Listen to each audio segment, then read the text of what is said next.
Ini sekalian ngobrol teman-temannya biar nggak pada sepi nih. Acara webinar kita di Ready for Society 5.0 ini bakal berlangsung sampai 3 hari mendatang, teman-temannya. Sorry, berarti ini hari pertama, kedua, dan ketiga. Oke, kalau misalnya tema hari ini kita ngobrolin soal Ekspora BNI ya, teman-teman ya.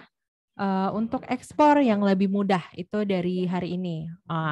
Untuk besok itu teman-teman nih yang cowok-cowok yang pada hobi nge-games, oke, kita besok bakal ngobrol sama salah satu expert juga, salah satu ini nih owner dari Hisa Games, oke, Mas Hasbullah Akbar besok bakal ngobrol-ngobrol bareng kita, sharing-sharing ilmu yang bermanfaat tentang startup for games ya teman-teman. Jadi dia punya startup yang base-nya adalah games gitu. Dan hari ketiga nih ini lagi emerging topics juga teman-teman soal cryptocurrency dan Bitcoin. Oke, jadi ini bakal ngobrol-ngobrol sama Sony Yu, salah satu expert dan pendiri dari Kamus Kripto. Oke, jadi dia emang punya startup juga untuk educate teman-teman yang tertarik sama cryptocurrency, Bitcoin, dan lain-lain. Oke, jadi 3 hari ini mudah-mudahan bakalan seru dan worth it buat teman-teman ikutin di webinar Ready for Society 5.0.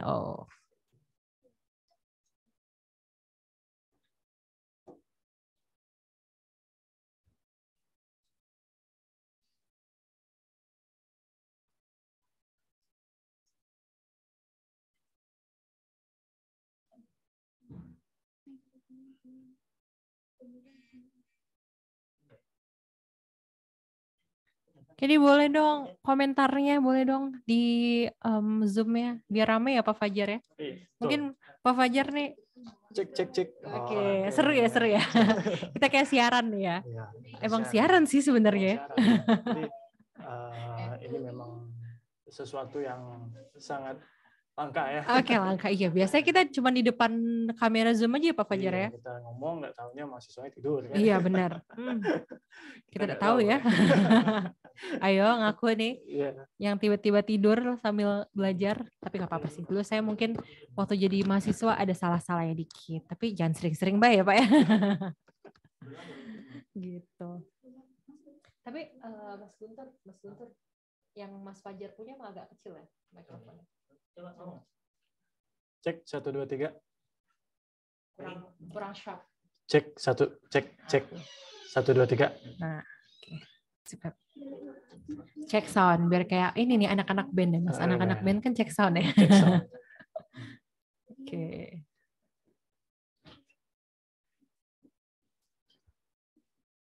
Oke.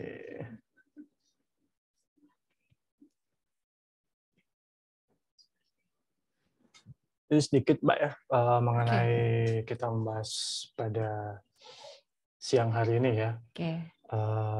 Kita membahas mengenai Ekspora ya.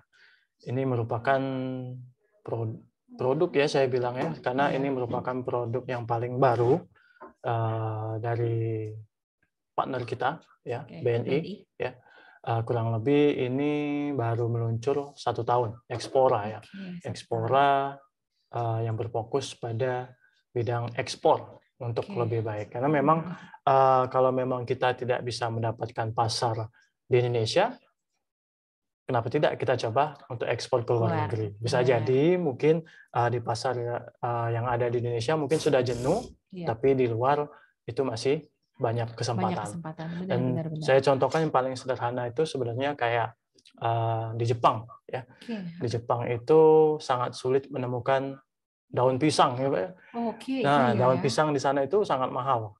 Sedangkan kalau kita yang ada di Indonesia ini sangat banyak sekali ya. Bahkan daun pisang kita itu sering dijadikan penutup jalan malah. Penutup jalan? Iya, karena kan jalan-jalan lobang itu kan saking lamanya diperbaikin ya, akhirnya dia banyak masyarakat menanam pohon pisang di dalam jalan tersebut. Ya, itu salah satu ya. Dan memang sangat mahal sekali daun pisang. Nah, ini salah satu contoh ya. Kegunaan manfaat dari Ekspora untuk bisnis yang lebih mudah. Benar banget. Ini benar banget nih ya Mas ya. Mungkin yang teman-teman yang ada bisnis UMKM ya Mas ya, nanti apa sekarang udah mulai jalan ya, mungkin bisa sambil seiring berjalannya waktu berkembang, nanti bisa diekspor produknya ya Mas ya, benar ya? Betul. bisa lihat nih kesempatan ternyata BUMN kita, salah satu bank BUMN terbaik kita nih, BNI ya kan, ada salah satu produk ya, maksudnya program atau produk ya sebetulnya ya, buat mendukung teman-teman UMKM yang mau ekspor. Nanti kita bisa ngobrol-ngobrol bareng sama salah satu pembicara kita nih dari BNI. Oke. Ini panjang sekali. Namanya ya. Dengan ini lagi. Oke, dengan Mas ini ya. Bapak Edi ya? Rusman. Bapak Edi Rusman. SP, MP, CRP. Wah, ini sudah certified nih. Certified-nya panjang ya Mas ya. Kalau kita ngomong sertifikasi itu pasti sangat berkorban sekali orangnya. Iya, betul. Ini certified apa ya nih ngomong-ngomong ya? Tentunya nih berkaitan dengan keuangan dan bisnis ya kayaknya ya. Betul.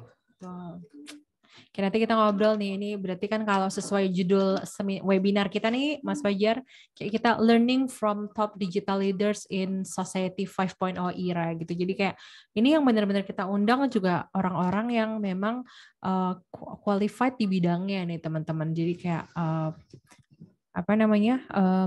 untuk narasumber kita juga benar-benar yang ada ya di qualified di bidangnya gitu teman-teman. Jadi manfaatkan nih gitu. Mau nyapa deh kayaknya Mas Fajar nih, saya ada lihat kayaknya ada beberapa mahasiswa yang saya kenal nih. Saya mau sapa, mungkin boleh dada-dada kali ya. Dada gitu ya. Nah, itu mahasiswa saya tuh, Teris Jutawan. Mana? Siapa Mas? Boleh di ini. Teris Jutawan. Teris Jutawan. Oh, ini ada mahasiswa saya nih dari Muhammad Andika Pratama nih dari PTI. Boleh dong, dada dong Andika. Ya, langsung dimatiin. Bukan Andika Widianto. Bukan, itu Pak Andika ya. Ada lagi. Ivander Axel nih mahasiswa saya nih. Halo Ivander, boleh dong say hi Ivander. Jangan langsung dimatiin ya. Pak Fajar boleh nih biar kita sambil ngobrol-ngobrol. Ada nggak nih mahasiswa ini yang bisa kita ngobrol-ngobrol nih? Ada siapa ya, Pak? Oh, ini ada anak bisnis digital nih. Siapa nih? Itu Dewi Pratama. Oh, Dewi Pratama. Ini juga ada Aja Melina. Oh. Mahasiswanya ini. PA-nya Ibu Mirza nih. Hafal ya? Hafal. Iya nggak? Ada lagi. Coba. Oh, yang lainnya dimatiin. Atau enggak deh? Waduh. Oh, ada siapa lagi ya? Niko. Oh, ada dosen favorit kita. Oh, gitu. Oke, benar. Oke, ada Pak Detri Octavian. Oke. Ini Pak Detri salah satu apa kemarin sebutannya? Landmark. Landmark. Dia ngomong dia sebagai landmark ya, dan memang Pak D ini sangat disukai sekali. Iya, oleh ini ya dosen favorit ya. Oleh mahasiswa dan mahasiswi ya, dan juga oleh dosen-dosen yang lain ya. Rame kalau ada Pak D ya. Iya, betul sekali. Nah, ini ada nih salah satu mahasiswa BD, ada Pak Hokidi. Halo Pak Hokidi. Mungkin bisa. Kita bisa say hi dulu. Pak Hokidi ini salah satu yang ini juga ya sangat inspiratif. Iya, benar banget. Di usia kita Pak Hokidi ya, yang Pak Hokidi ini kelihatan sangat muda sekali. Iya, tidak begitu jauh dengan saya. Semangat belajar tinggi. Masih luar tinggi, biasa ya, Pak Hokidi. Biasa sekali. Selamat bergabung Pak Hokidi. Kita ada lagi mungkin. Terima kasih Bu. Oke. Lalu ada siapa lagi? Oh, ada Kaprodi favorit kita juga nih. Oh, ada Kaprodi. Mana ya? Itu Pak Mas Eko Setiawan. Oke, iya sama. Kita tahu dengar nggak ya? Kedengeran ya? Mungkin di mute atau gimana nih? Ada Pak Eko nih. Mungkin nih BD nih boleh nih kasih emoticon terbaiknya buat Kaprodi bisnis digital buat Pak Eko. Boleh dong di ini dong di komen di kolom chat ya. Kolom chat. Oh, ada juga ini salah satu Ibu Wara kita, Ibu Adeline nih. Oke, udah hadir juga ya Bu. Terima kasih, selamat bergabung. Nanti kita bisa ngobrol-ngobrol juga gitu ya. Terima kasih. Oke, mungkin ada lagi nggak ya yang kita sambil menunggu nih bergabungnya salah satu expert juga nih untuk ngobrol bareng kita dari BNI. Kita sapa-sapa dulu nih teman-teman biar nggak tegang-tegang banget ya. Oke? Jadi biar acaranya juga enjoy, teman-teman bisa belajar, menyerap ilmunya, plus juga dapat banyak insight ya teman-teman ya seputar soal ekspor dan beberapa hal lainnya mungkin seputar gimana sih Society 5.0 terkait dengan ekspor gitu teman-teman. Oke. Sapa-sapa lagi kali ya, kita bisa sapa siapa lagi ya?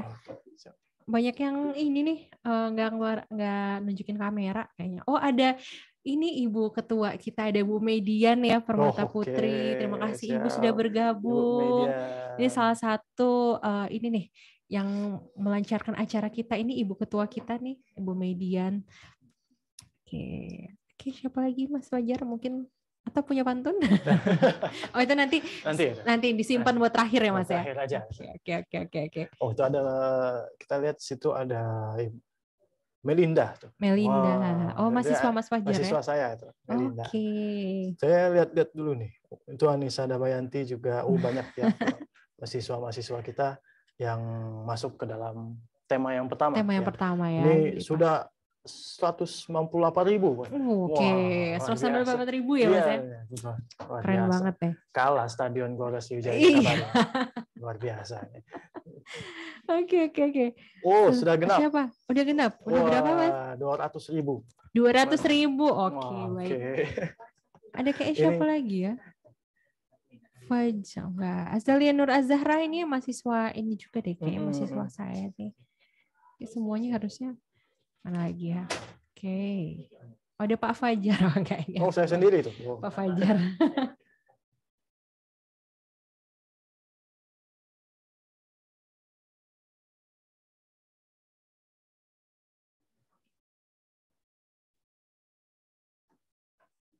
Udah bisa kita mulai? Kita mau berhenti. Oke.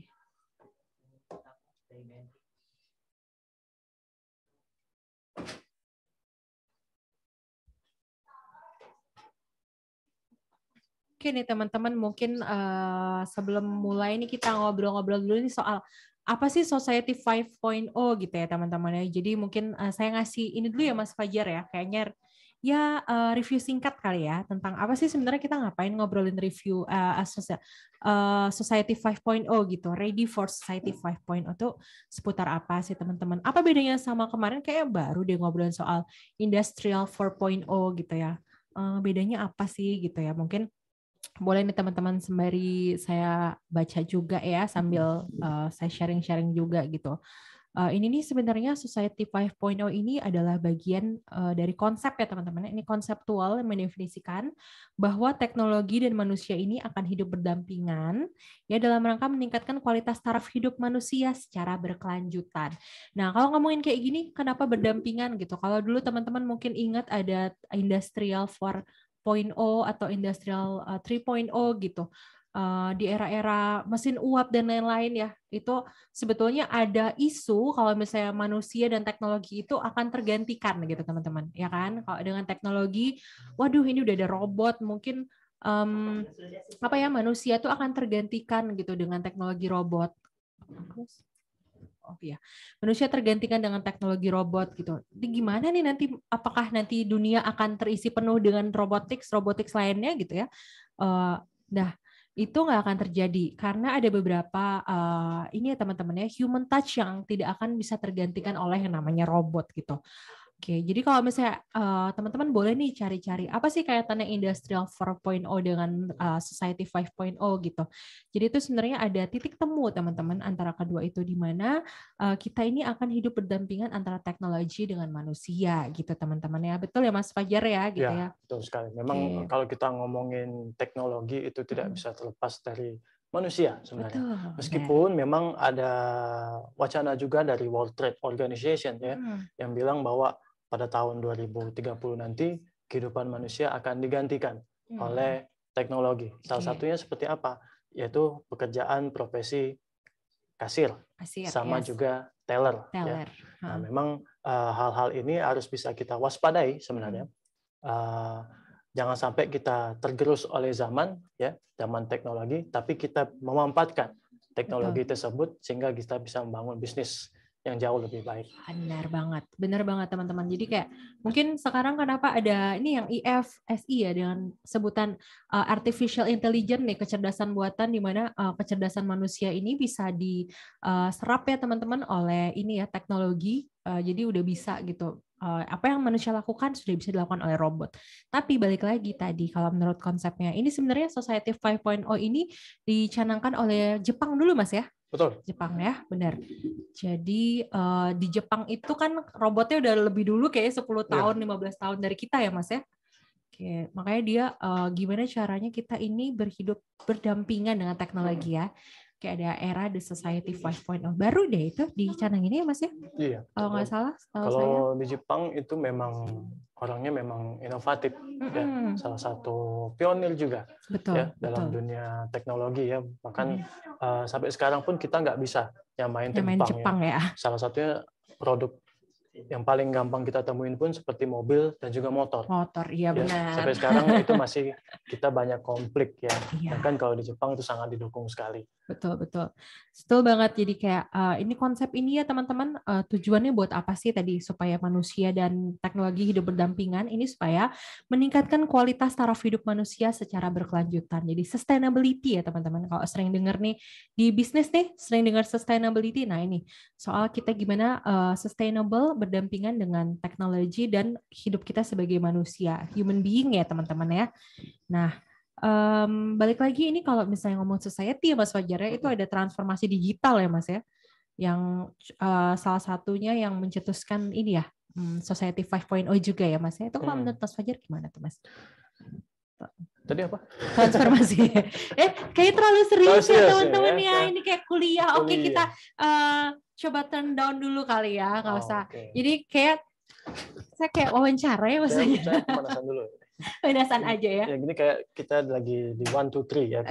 Jangan sebut merek ya. Oke, 1, 2, 3. Jangan sebut merek. Open the door. Open the door. Oh iya ya, bukan close the door ya gitu ya. Kita ini buka-bukaan aja, transparansi mengenai bagaimana cara kita memanfaatkan sebuah teknologi untuk kehidupan kita yang jauh lebih baik. Betul, benar banget. Benar banget teman-teman. Jadi kalau isu-isu kayak dulu ya Mas ya, kasir digantiin robot gitu, atau dosen nanti digantiin robot, ya mungkin bisa jadi. Tapi ada human touch yang pastinya tuh akan beda, karena manusia ini kan makhluk sosial. That's why kenapa ada sosial media, kenapa ada yang lain-lain ya teman-teman, karena sifat manusia tuh mau sampai kapanpun nggak akan berubah gitu. Yang pernah saya baca nih ya Mas Fajar ya gitu. Oke, teman-teman, sambil nunggu yang lain nih ada yang jadi kucing Mas kayaknya. Mana ada yang jadi kucing? Wah, itu Mayuni Ananda. Oke. Jadi kucing unyu-unyu. Iya. Ada siapa lagi ada situ ya? Oh, itu Julio. Julio. Halo Julio. Wah, oke. Ini yang saya panggil ini khusus untuk PA saya saja. Oh, PA ya. Ada Randy, itu mahasiswa saya juga di PTI. Ya, halo Randy, say hi dong tuh. Kita coba lihat lagi. Oh, masih ada yang jadi kucing juga, Pak. Ada yang jadi kucing ya? Ini nyoba-nyobain. Cinta tadi. Oh, Cinta. Oh, bukan, bukan. Saya pikir jadi bukan jadi kucing. Wah, ada yang pakai kacamata hitam. Oke, siapa nih namanya? Amin Tohari. Amin Tohari, kayak pernah dengar nih saya nih. Ini pemasaran sosial media. Oh, pemasaran pemasaran sosmed ya. Amin ya. Oke, amin. Oh, ada yang jadi malaikat nih. Oh, ada yang malaikat ya. Oh, Alif Al-Fajrah. Oke. Ya seru nih kayaknya. Oh siap. Oh siap, yoi. Oke. Apa ini? Ini 2 periode ya. Oh oke. Politikal ya. Jangan sampai 3. Oke, lalu ada siapa lagi di sini? Kita sambil kita lihat yuk komentarnya Pak Fajar, ada siapa aja sih? Boleh. Kita lihat coba cek sini ya? sini. Tadi kayak disuruh-suruh nih Bu, suruh komentar nggak ada. Gitu, Cogan. Kan. Oh, Cogan. Lapang Amin Cogan. Mabar. Sambil mabar. Oke deh. Siap. Ini salah satu teknologi juga. Iya, mabar ya sebenarnya. Kalau dulu kayak kalau kita main bareng zaman-zaman kita yang 90-an Mas ya, di komplek ya Mas ya mungkin ya. Mungkin kita main pasir ya. Mungkin main bola, mungkin ya main kita hal-hal yang banyak sekali yang bisa kita gunakan. Tapi sekarang e-sport sangat terkenal sekali. Benar, e-sport. Nah, ngomong-ngomong e-sport nih Mas Fajar, ngomong Society 5.0 ya kan, bakal banyak pekerjaan yang hilang, tapi banyak pekerjaan-pekerjaan baru nih yang timbul setelah adanya transformasi digital, benar nggak Mas? Betul sekali. Jadi e-sport ya Mas ya, mungkin betul. ya. Terus YouTuber ya Mas? Oke. Meskipun itu dulu dipandang sebelah mata ya. Benar banget. Ngapain main game? Iya, betul. Tapi ternyata dia bisa lebih kaya daripada kita. Benar. Nih anak-anak game boleh komen setuju nggak nih? E-sport nih bisa ngasilin dan bukan cuma rebahan doang. Main game apa dulu? Nah, ya. Ada ngomong AOV. PUBG, Mobile. PUBG Mobile. Oke. Ya. Mobile Legend. Salah satu. FFF tahu saya. Main ya Pak ya? Enggak juga. Ini ada CSGO. CSGO. Dota memang tidak tergantikan Dota pemain lama ya. Iya ada benar. sekali. Crypto. Genshin Impact. Point Blank. Ini anak lama banget tuh. Football. Valorant. Valorant baru ya kayaknya. Baru. Apalagi? Binomo. Oke, FIFA. FIFA. Dari zaman dulu ya Pak ya, zaman kita ini. FIFA 2022 ya, ada banyak sekali game. Point Blank, itu pasti orang lama. Ya. GTA 5, itu ada yang main slot tuh. Waduh, hati-hati deh. Ini memang salah satu kelebihan dan juga kekurangan sebenarnya dalam dunia teknologi ya. Kadang bisa jadi positif, bisa jadi negatif ya teman-teman. Jangan sampai kita terjebak ke dalam yang negatif. Benar. Kalau yang lain itu banyak ya, kayak siapa Mas? Just No Limit ya, itu apa tuh? Dia apa ya? Main game apa ya dia? Mobile Legend ya? Coba kita tanya. Coba. Just No Limit tuh mainnya apa? Teman-teman gamesnya coba dong komentar. Mobile Legend. Itu duitnya no limit ya Mas ya? No limit. No limit. Just no limit is no limit. Is no limit, money no limit. Terus nikah sama Siskako akhirnya no limit karena benar luar biasa. Gitu ini ya, memang teman-teman. Pasangan yang ideal ya. Iya, YouTuber versus e-sport ya. E-sport plus YouTuber. Ya, jadi kita tunggu anaknya bakal berkarya gimana ya. Ya ini yang sangat kita tunggu sekali. Benar banget. Mas Fajar. Bocil FFF. Apex Legend.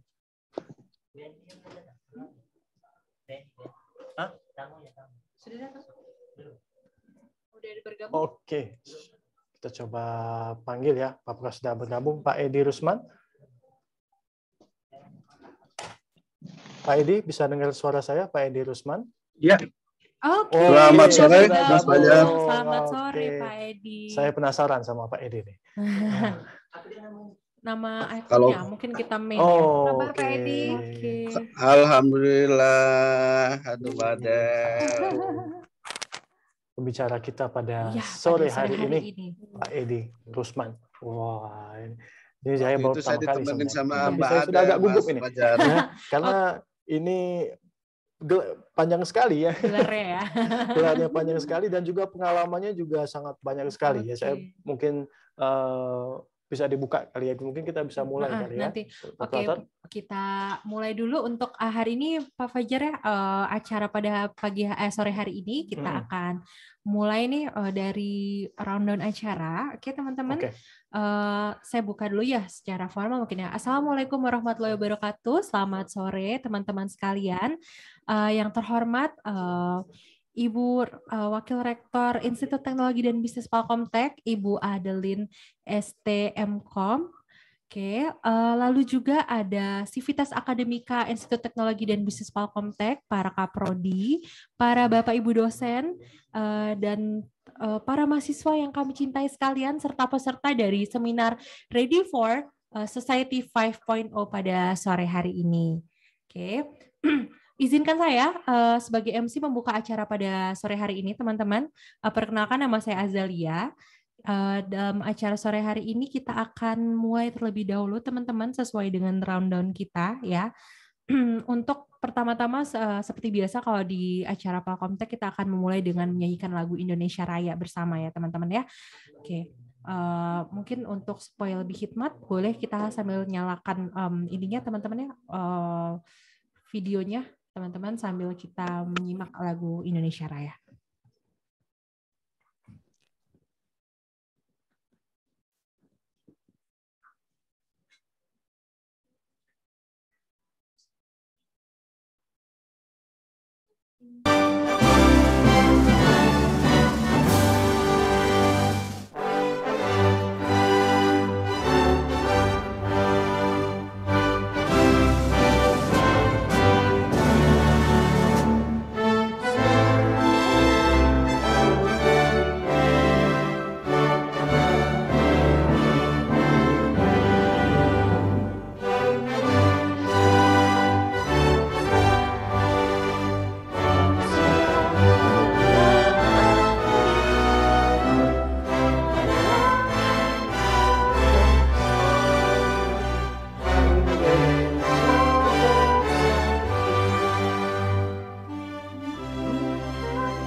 teman-teman, untuk berikutnya kita akan menuju ke pembukaan dan kata sambutan dari Ibu Wakil Rektor 1 yang terhormat Ibu Adeline STMkom untuk memberikan kata sambutan dan sekaligus juga membuka acara pada sore hari ini. Kepada Ibu kami persilahkan, Bu. Baik, terima kasih. Bismillahirrahmanirrahim. Assalamualaikum warahmatullahi wabarakatuh. Waalaikumsalam. Waalaikumsalam warahmatullahi wabarakatuh. Selamat siang, salam sejahtera untuk kita semua. Yang saya hormati Bapak Edi Rusman, SPMP CRP. Apa kabar Bapak? Pak Edi ini temannya Papa Mutek ini Pak. Kemarin tahun berapa kita Pak ya? 2 tahun lalu ya? 2 tahun lalu ya Pak ya? 2 tahun lalu ya. Saya sempat 3 tahun lalu ya? 3 tahun 2019 lalu ya? 2020. Ya, pandemi ya, masih pandemi itu ya, pandemi ya, awal-awal ya Pak pandemi. ya. Bapak Edi ini teman kita ya, sering sekali memberikan pencerahan ya untuk adik-adik kita ya, memberikan insight-insight gitu ya, materi-materi. Salah satunya saya pernah kemarin yang yang jadi moderatornya. Alhamdulillah Pak Edi masih ingat ternyata. Masih lah Bu. Oke. Kemudian juga Bapak Ibu Kaprodi, serta dosen-dosen dan adik-adik peserta seminar yang berbahagia. Alhamdulillah, puji syukur kita bisa hadir di sini ya untuk mengikuti webinar ya, di mana webinar kita kali ini membawa tema Ready for Society 5.0. Waduh, apa itu ya Society 5.0 ya? Ini sudah dijelaskan tadi sama Mbak Azalia sama Pak Fajar ya, apa itu 5.0. Jadi kita harus siap, mau tidak mau, adik-adik kita semua harus siap dengan Society 5.0, di mana manusia sama teknologi itu mau nggak mau harus hidup berdampingan, gitu ya. Nah, seminar ini tujuannya adalah itu tadi ya, kita pengen mahasiswa kita atau peserta seminar lainnya itu paling tidak paham ya, menambah wawasan mengenai, seperti kita ketahui teknologi ini berkembang sangat pesat sekali. Saya tadi baru dapat link ya dari Pak Eko juga ya, apa sih AI ya yang sekarang lagi ini artificial intelligence ya, jadi kecerdasan buatan ya. Kecerdasan buatan di mana ya semuanya bisa bisa ditirukan oleh teknologi ya, kayak gitu.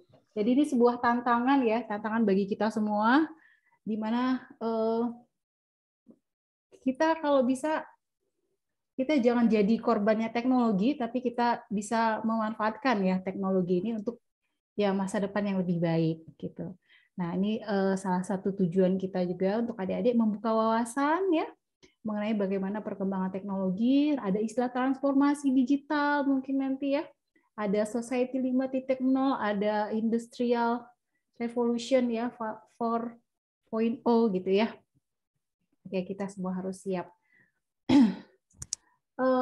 Saya ucapkan terima kasih juga kepada narasumber yang sudah bersedia meluangkan waktunya. Saya tahu nih masa-masa libur ya Pak. Ini semua pada holiday, tapi Bapak masih mau menyempatkan waktunya untuk hadir di sini ya, untuk memberikan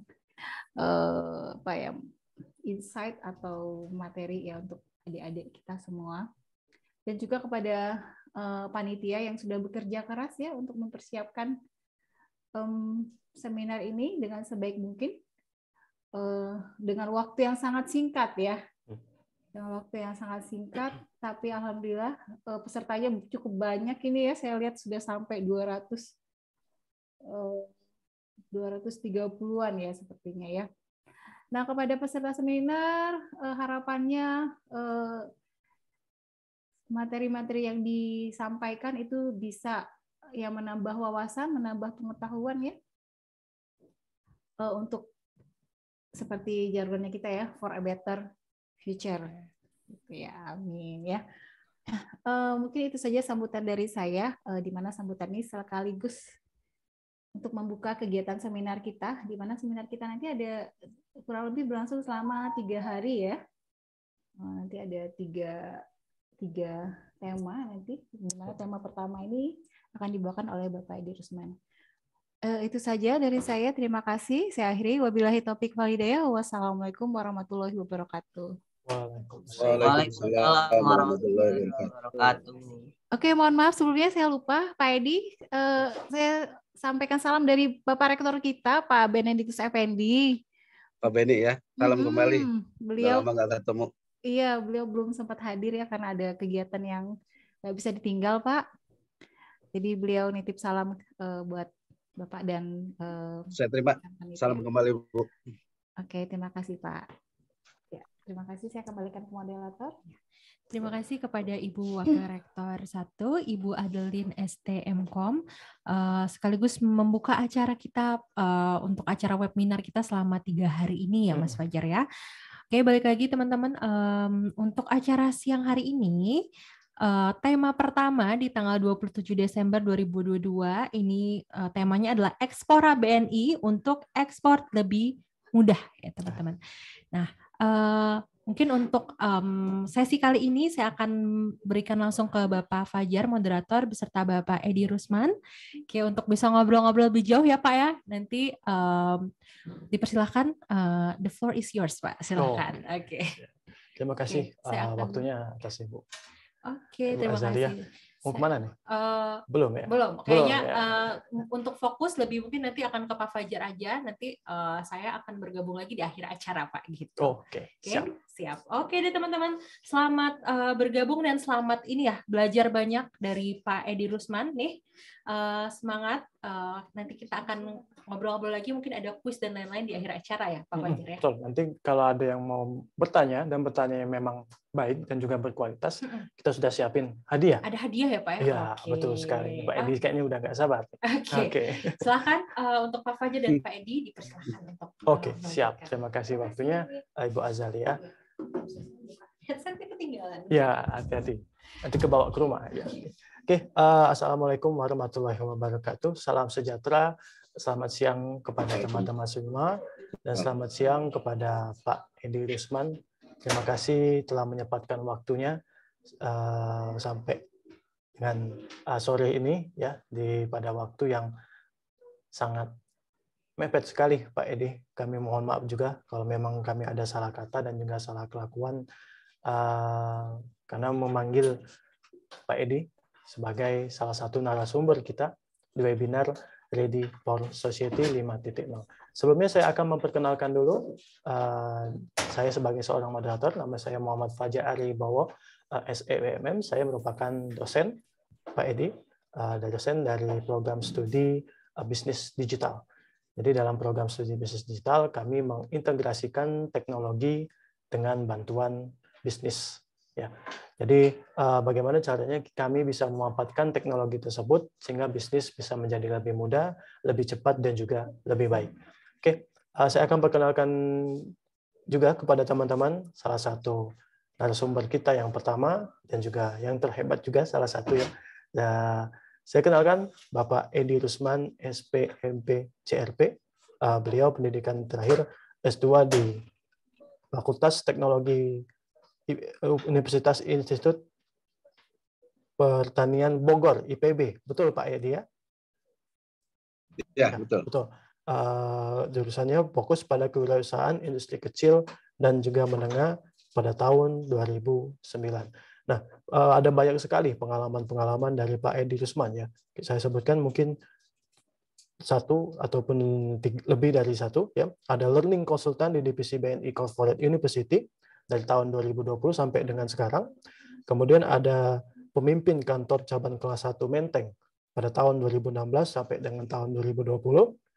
Dan juga pernah juga sebagai pemimpin kantor cabang kelas 1 Palembang pada tahun 2013 sampai dengan tahun 2015. Ini kalau saya sebutin satu persatu, saya yakin Pak Edi setengah jam bakalan habis ya, karena saya ada banyak sekali pengalaman dari Pak Edi Rusman. Cukup aja lah, iya. Cukup sampai sini Pak Edi ya. Dan teman-teman, Pak Edi ini mungkin ya, kalau ada yang mau tanya soal hobi, hobinya ada golf, tenis lapangan, tenis meja, sampai juga hobi yang lain membaca dan juga menulis. Wajar saja kenapa Pak Edi Rusman ini masih terlihat sangat muda ya.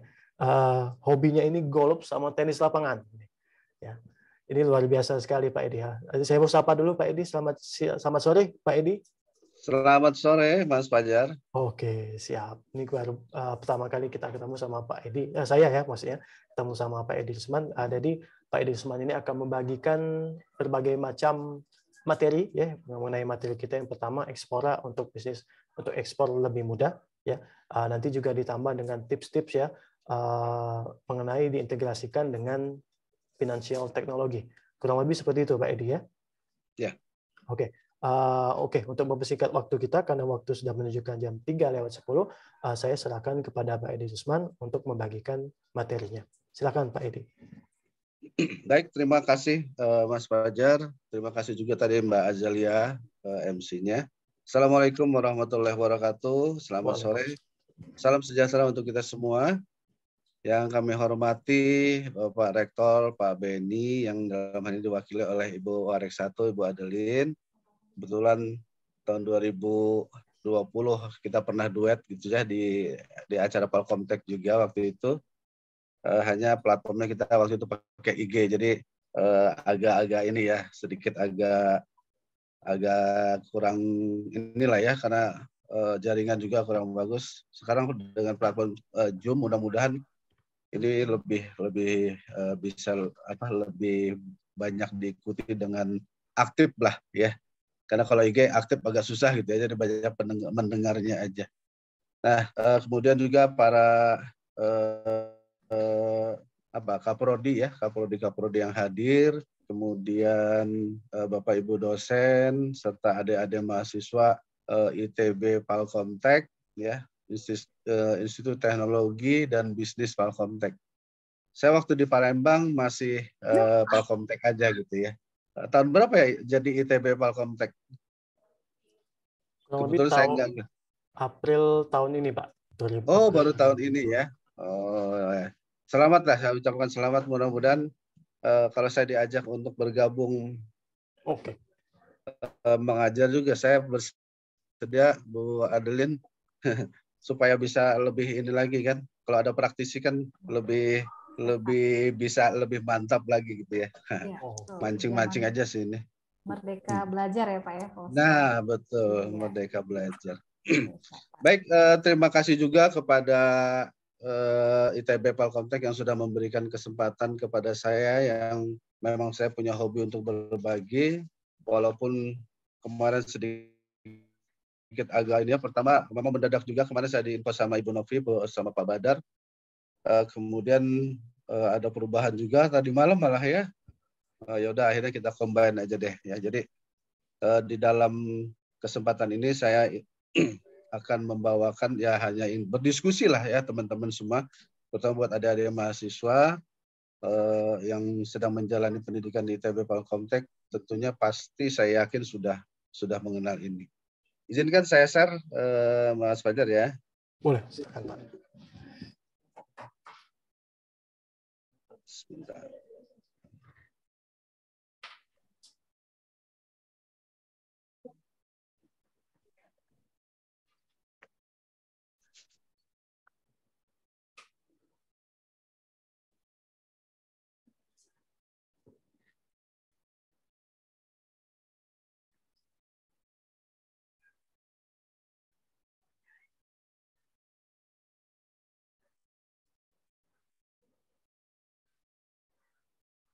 Apakah sudah terlihat ya?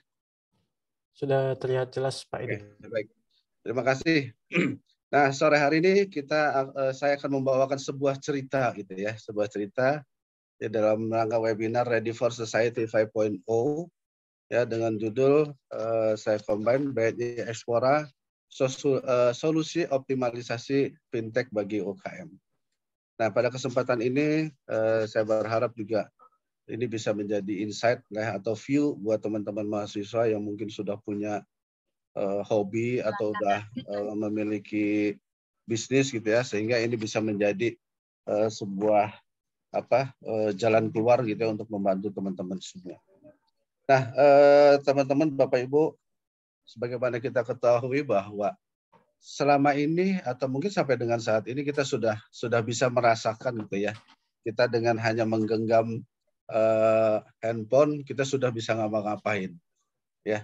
Kita sudah masuk ke dalam sebuah kebiasaan baru ya. Kita biasanya untuk makanan kita harus masak dulu, sekarang nggak perlu ya. Makanan siap saja, udah tinggal pencet mau pakai apa, mau pakai GoFood, mau pakai Grab, mau pakai Shopee atau pakai aplikasi yang lain. Tinggal pencet mau makan apa, harga keluar, pencet udah langsung datang ya. Kemudian kita juga mau bayar, mau pakai apa bayarnya, mau pakai GoPay, OVO, pakai link aja, mau pakai e-wallet dan lain-lain ya. Mudah sekali. Jadi kita nggak perlu sampai pindah tempat duduk, kita sudah bisa melakukan aktivitas-aktivitas yang selama ini menuntut kita untuk bergerak, menuntut kita untuk sampai keluar rumah atau bahkan kita harus naik kendaraan gitu ya. Bahkan seperti belanja ke minimarket, ke supermarket, ke pasar tradisional, pasar modern, udah nggak perlu lagi karena sudah ada GrabMart, sudah ada GoMart, ya, e-commerce sudah ada, ya. Kita mau transfer ke teman atau orang tua kita mau transfer, udah langsung, ya, nggak perlu lagi ke bank. Nah, semua ada dalam satu genggaman. Jadi kehidupan kita sudah semakin ke depan kelihatannya mungkin akan semakin kecil lagi. Mungkin sekarang kita masih kelihatan gitu kehidupan kita ada menggunakan HP, tapi nanti lama-lama kita udah pakai chip, udah ada di dalam tubuh kita gitu ya. Sebagaimana yang sudah dicanangkan atau sudah dirancang oleh Bill Gates, dia sudah merancang nanti chip itu ada di dalam tubuh kita. Ya, nanti data-data kesehatan, ya data-data pribadi, bukan tidak mungkin nanti itu akan menjadi bagian dari alat komunikasi kita juga. Ya, nah pertanyaannya sudah siapkah kita?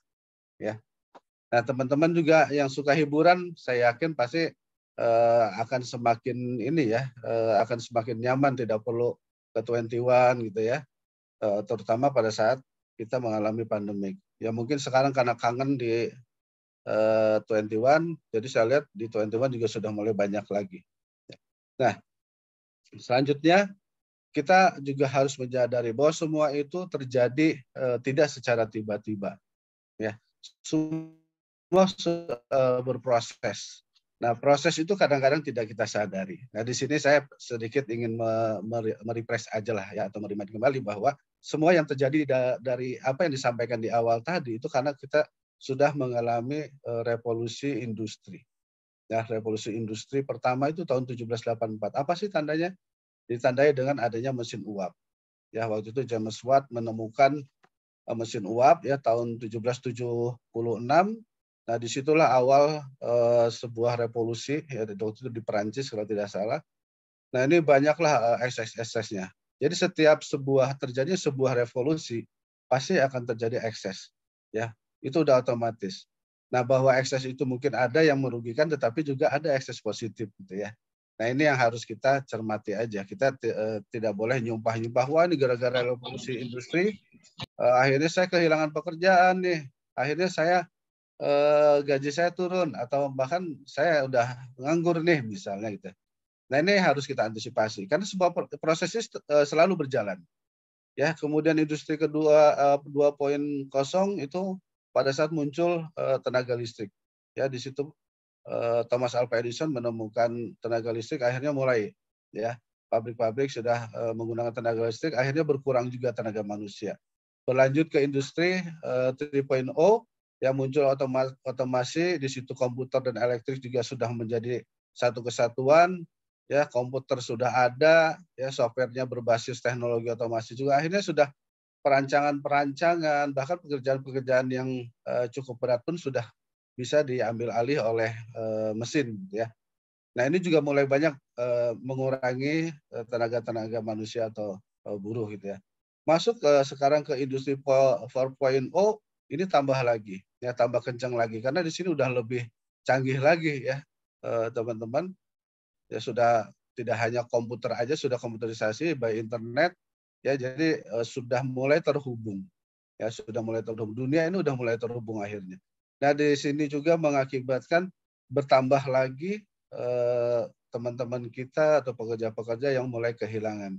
Sejalan dengan tumbuhnya industri baru, ya, cyber, physical system, Internet of Things, kemudian networks, akhirnya ada beberapa pekerjaan yang hilang. Tetapi sebaliknya juga muncul beberapa pekerjaan-pekerjaan yang menjadi menjadi daya tarik dan menjadi perhatian baru gitu ya. Seperti sekarang untuk data-data analitik itu banyak dicari. Ya, kemudian terkait dengan desain-desain ya, dengan bioteknologi gitu ya, dan tadi disebutkan juga oleh Bu Adeline bahwa ada AI ya. Nah, ini semuanya akan semakin mempermudah kita gitu di dalam beraktivitas. Nah, mungkin buat kaum rebahan akan semakin nyaman kali ya, gitu, akan lebih banyak waktu untuk rebahan karena semuanya sudah diambil alih oleh teknologi. Nah, tapi kita juga harus sadar teman-teman ya, bahwa proses ini juga terus akan berpengaruh dan terjadi secara simultan gitu ya. Jadi dengan adanya revolusi industri muncullah lagi dengan transformasi digital. Nah, di sini kita juga sudah bisa merasakan ya, terakhir yang bisa kita rasakan bahwa TV analog sudah tidak lagi dibuka. Ya, sekarang TV sudah pakai digital. Memang secara kualitas ya lebih bagus gitu ya. Cuma saya nggak tahu di Indonesia ini kan areanya sangat luas dan belum semua punya kesamaan fasilitas seperti di kota. Ya, sehingga mungkin yang di daerah-daerah banyak yang pada protes ya terkait dengan penghilangan analog menjadi digital, akhirnya mereka tidak bisa nonton TV gitu. Nah, ini ekses ya, dan ini harus dicarikan solusi. Nah, di dalam transformasi digital ini kita juga harusnya menyadari bahwa di sini ada 3 proses. Ya. Yang pertama adalah proses digitisasi atau digitization. Kemudian yang kedua adalah proses digitalisasinya sendiri dan digital transformation-nya. Digitisasi adalah proses mengubah sesuatu yang berbentuk dari yang non-digital menjadi yang digital. Contohnya apa sih? Misalnya kita nulis nih di kertas gitu ya, kemudian dipoto, fotonya disimpan di dalam di dalam USB kah atau di dalam memori HP. Nah, itu sebenarnya ada proses digitisasi. Ya. Kemudian kalau digitalisasi adalah proses membuat atau memperbaiki proses, ya, proses entah itu proses bisnis atau proses aktivitas apapun yang menggunakan teknologi dan data digital. Ya, jadi tidak lagi jadi analog ya seperti TV ya, itu TV proses digitalisasi ya, proses dari analog menjadi digital. Nah, kemudian kalau yang namanya transformasi digital atau digital transformation ini lebih kepada sebuah proses transformasi aktivitas, di situ ada proses model bisnis secara keseluruhan yang memanfaatkan perkembangan teknologi. Nanti di akhir ini ya saya akan memberikan contoh lah ya, salah satu contoh transformasi digital yang dinamakan dengan Explora ya, BNI Explora. Nah, itu kita sudah merubah sebuah proses ya, ada transformasi proses, transformasi model bisnis juga yang tujuannya untuk mempermudah ya, untuk mempermudah, kemudian untuk mempercepat ya, itulah yang menjadi demand dari klien atau customer kita atau kita termasuk kita juga ya sampai dengan saat ini. Nah, di dalam proses digital transformation ini juga tanpa kita sadari ternyata di sini akan membangun membangun operasional yang teroptimalisasikan ya. Kemudian produk-produk mulai bertransform juga ya sesuai dengan platformnya. Customer akan semakin engage. Kenapa? Karena apa yang dia butuhkan itu terpenuhi sehingga ikatannya pun atau engagement-nya ya dengan teknologi ini akan semakin kuat. Ya, makanya pada saat teman-teman atau kita lah ya mungkin berangkat ke kampus atau berangkat ke kantor kehilangan atau ketinggalan HP, kita udah pontang-panting. Ya, tapi kalau kita ketinggalan buku, ketinggalan dompet, mungkin aman-aman aja lah gitu ya. Ini ketinggalan HP pasti kita balik, gitu. Atau paling tidak minta tolong siapa yang mengantarkan. Ya, sampai sebegitunya tingkat engagement kita gitu ya, terhadap teknologi ini. Nah, selain itu juga kita juga memberdayakan manusia juga tetap ya. Oke. Selanjutnya teman-teman akhir 2019 Desember ya kita dapat serangan ya yang namanya pandemi COVID-19 itu dimulai dari Cina dan masuk di Indonesia itu kalau nggak salah awal Maret ya tahun 2020 oleh saya masih ingat orang Depok ya 3 orang gitu ya ibu dan anak yang habis acara atau pesta itu terkena tularan. Nah tapi kita juga harus menyadari bahwa ternyata gitu ya, pandemi COVID-19 ini mendorong percepatan proses transformasi digital fintech. Ya. Contoh misalnya kita waktu itu mungkin masih saya nggak tahu masih ada nggak mahasiswa sekarang yang merasakan waktu itu gitu ya. Sebelum COVID kita masih sering kuliah offline ya, kemudian kita sering meeting atau belajar bareng di perpustakaan.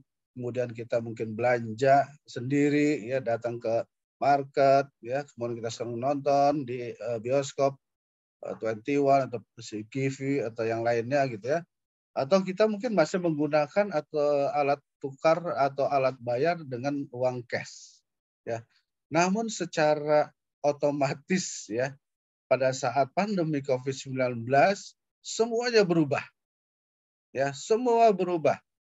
Hanya karena apa? Hanya karena kita tidak boleh bersentuhan, ya adanya pembatasan jarak, ya dan ini menjadi sebuah protokol, ya, sehingga kita pun akhirnya masing-masing ada di rumah, ya terpisahkan, walaupun aktivitas dituntut masih terus berjalan, entah itu aktivitas bekerja, entah itu kuliah, entah itu belajar anak sekolah, gitu ya.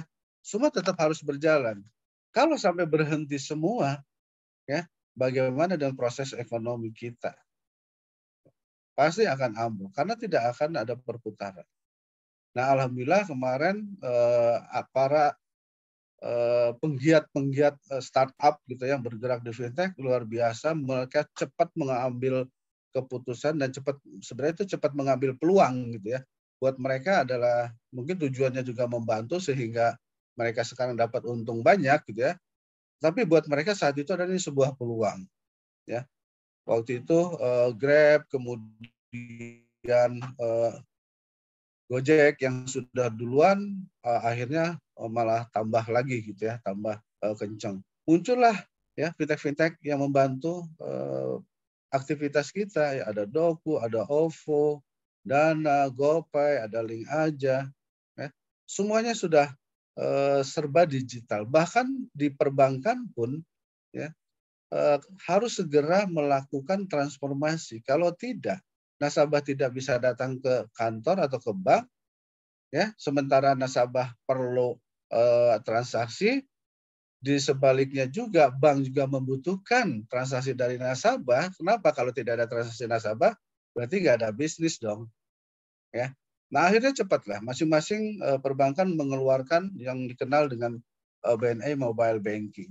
Ya mungkin ini sudah dibuat sebelumnya, tetapi usage-nya masih di bawah lah ya, karena memang literasi keuangan kita juga masih rendah. Tapi dengan adanya pandemi ini mendorong semua kegiatan digital menjadi lebih lebih aktif lah ya. Bahkan ke dokter pun kita ya cukup pakai aplikasi. Ya ada Halodoc, kemudian ada Halodoc juga gitu ya.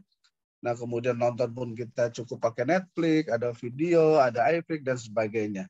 Ya belanja pun kita sudah tinggal pakai aplikasi. Ya akhirnya secara tidak langsung terbentuklah sebuah lifestyle baru, yaitu digital lifestyle. Nah kita menjadi bagian dari situ sebenarnya, ya sebagai masyarakat digital, ya dengan segala kelebihan dan kekurangannya, ternyata aplikasi digital ini sangat membantu. Dan semakin ke sini penajaman, pengembangan, ya produk-produk atau aplikasi-aplikasi berbasis digital ternyata semakin meningkat. Ya. Nah, sebelum kita lebih jauh, sebenarnya apa sih fintech itu? Ya. Fintech itu sebenarnya terdiri dari dua kata. Yang pertama adalah financial, ya, financial. Sorry.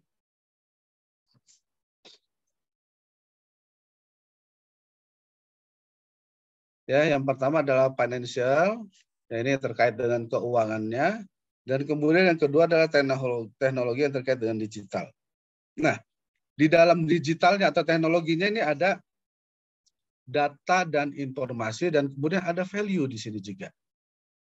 Ya, kemudian untuk finansialnya, nah ini ada dibagi tiga kelompok, ya, ada kelompok pembayaran, ada kelompok pembiayaan, dan ada kelompok pengelolaan. Nah, kelompok pembayaran atau payment ini contohnya kan tadi ya OVO, kemudian ada Doku, kemudian ada Link Aja, kemudian ada Tapcash yang BNI. Nah, ini yang namanya fintech payment.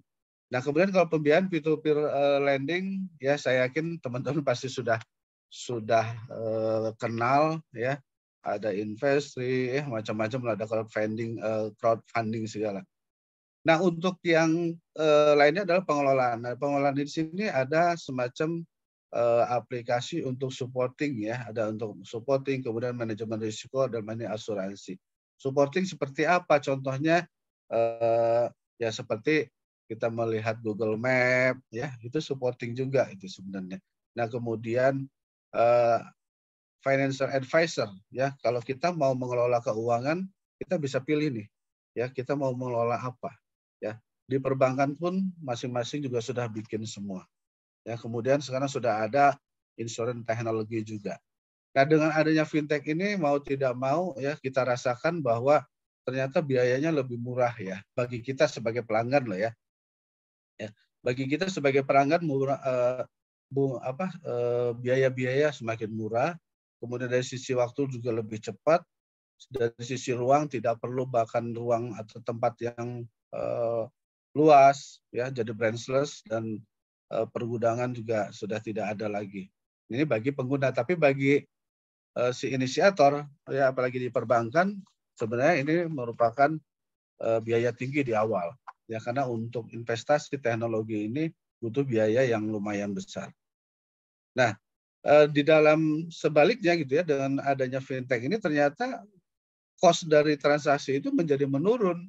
Yang tadinya misalnya untuk biaya transfer 6.000 misalnya, ya, 6.000 transfer ke bank gitu kan. Nah, sekarang dengan, ya, kita misalnya menggunakan, ya, yang dibuat oleh BI itu ada FAST, ya, BI FAST, itu biayanya menjadi 2.500. Bahkan sudah ada lagi yang baru itu Flip, ya, yang dilakukan oleh industri. Flip itu malah tidak berbiaya, ya. Nah, ini kan sudah mulai menggerogoti sebenarnya perbankan. Jadi kalau perbankan tidak segera melakukan transformasi segera, maka juga akan berkompetisi ketat dengan fintech-fintech yang tumbuh gitu, ya. Kemudian biaya produksi juga otomatis lebih murah gitu. Hanya biaya investasi yang mungkin cukup mahal, ya. Nah, dari dua jenis ini atau dua bagian, ya, teknologi dan finansial. Nah, terutama untuk yang di finansial. Untuk yang finansial, ya, financial teknologi di bidang pembayaran, nah, atau payment ini dikelola oleh Bank Indonesia, ya, teman-teman. Nah, jadi ada dua, ada Bank Indonesia, ada OJK. Nah, OJK itu untuk fintech yang lainnya, yaitu fintech untuk pembiayaan maupun fintech untuk layanan tadi, ya, manajemen. Nah, menurut Bank Indonesia katanya teknologi finansial adalah penggunaan teknologi dalam sistem keuangan. Ya, karena memang sistem pembayaran itu yang mengelola Bank Indonesia. Jadi di dalam sistem pembayaran itu yang ada yang namanya RTGS, mungkin teman-teman masih ingat, ada yang namanya clearing, ya, kemudian ada yang namanya juga BISS atau S4 lah, ya. Nah, ini sudah mulai disrupsi lah, ya, didisrupsi oleh teknologi sehingga proses-prosesnya pun tidak perlu dilakukan datang ke bank lagi. Ya, jadi cukup di rumah atau dimanapun kita berada, yang penting ada koneksi internet, udah jalan. Ya. Nah, sementara menurut OJK bahwa teknologi finansial adalah sebuah inovasi pada industri jasa keuangan yang memanfaatkan penggunaan teknologi. Jadi di jasa keuangan dimasuki oleh kemajuan-kemajuan teknologi, sehingga teknologi bisa mempengaruhi proses-proses bisnis ya, yang awalnya untuk kredit itu harus datang setor muka, bawa persyaratan ya, by offline, bawa kertas-kertas setumpukan ya, kemudian ngobrol-ngobrol, kemudian ditinjau ya, kalau memang cocok bisa dapat pinjaman, tapi kalau nggak cocok ditolak. Nah, sekarang dengan adanya peer-to-peer lending ya, atau pinjaman berbasis teknologi ini, bahkan untuk verifikasinya pun banyak yang belum matang. Kenapa? Karena memang mereka background-nya itu lebih ke teknologi. Mereka tidak paham dengan dunia perbankan ya. Mereka lebih kesenangan gitu ya, kesenangan untuk bisa menemukan sebuah teknologi yang bisa mempercepat, mempermudah ya, yaitu fintech.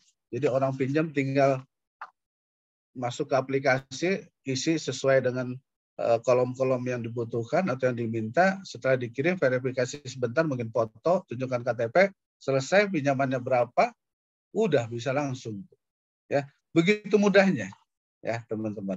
Nah, selanjutnya kita juga pengen info nih ke teman-teman bahwa ternyata fintech itu juga tidak secara tiba-tiba loh terjadi ya. Ini menurut Pulkit Mehrotra ya, sudah seorang fraud risk management ya, XAXL dulu dari bisnis analitik. Nah, katanya bahwa fintech ini sudah berjalan atau mengalami proses sebanyak 5 kali. Proses pertama itu tahun 1865 ya, sampai dengan 1966 yang ditandai dengan apa? Mungkin ada masih ingat yang namanya Diners Card.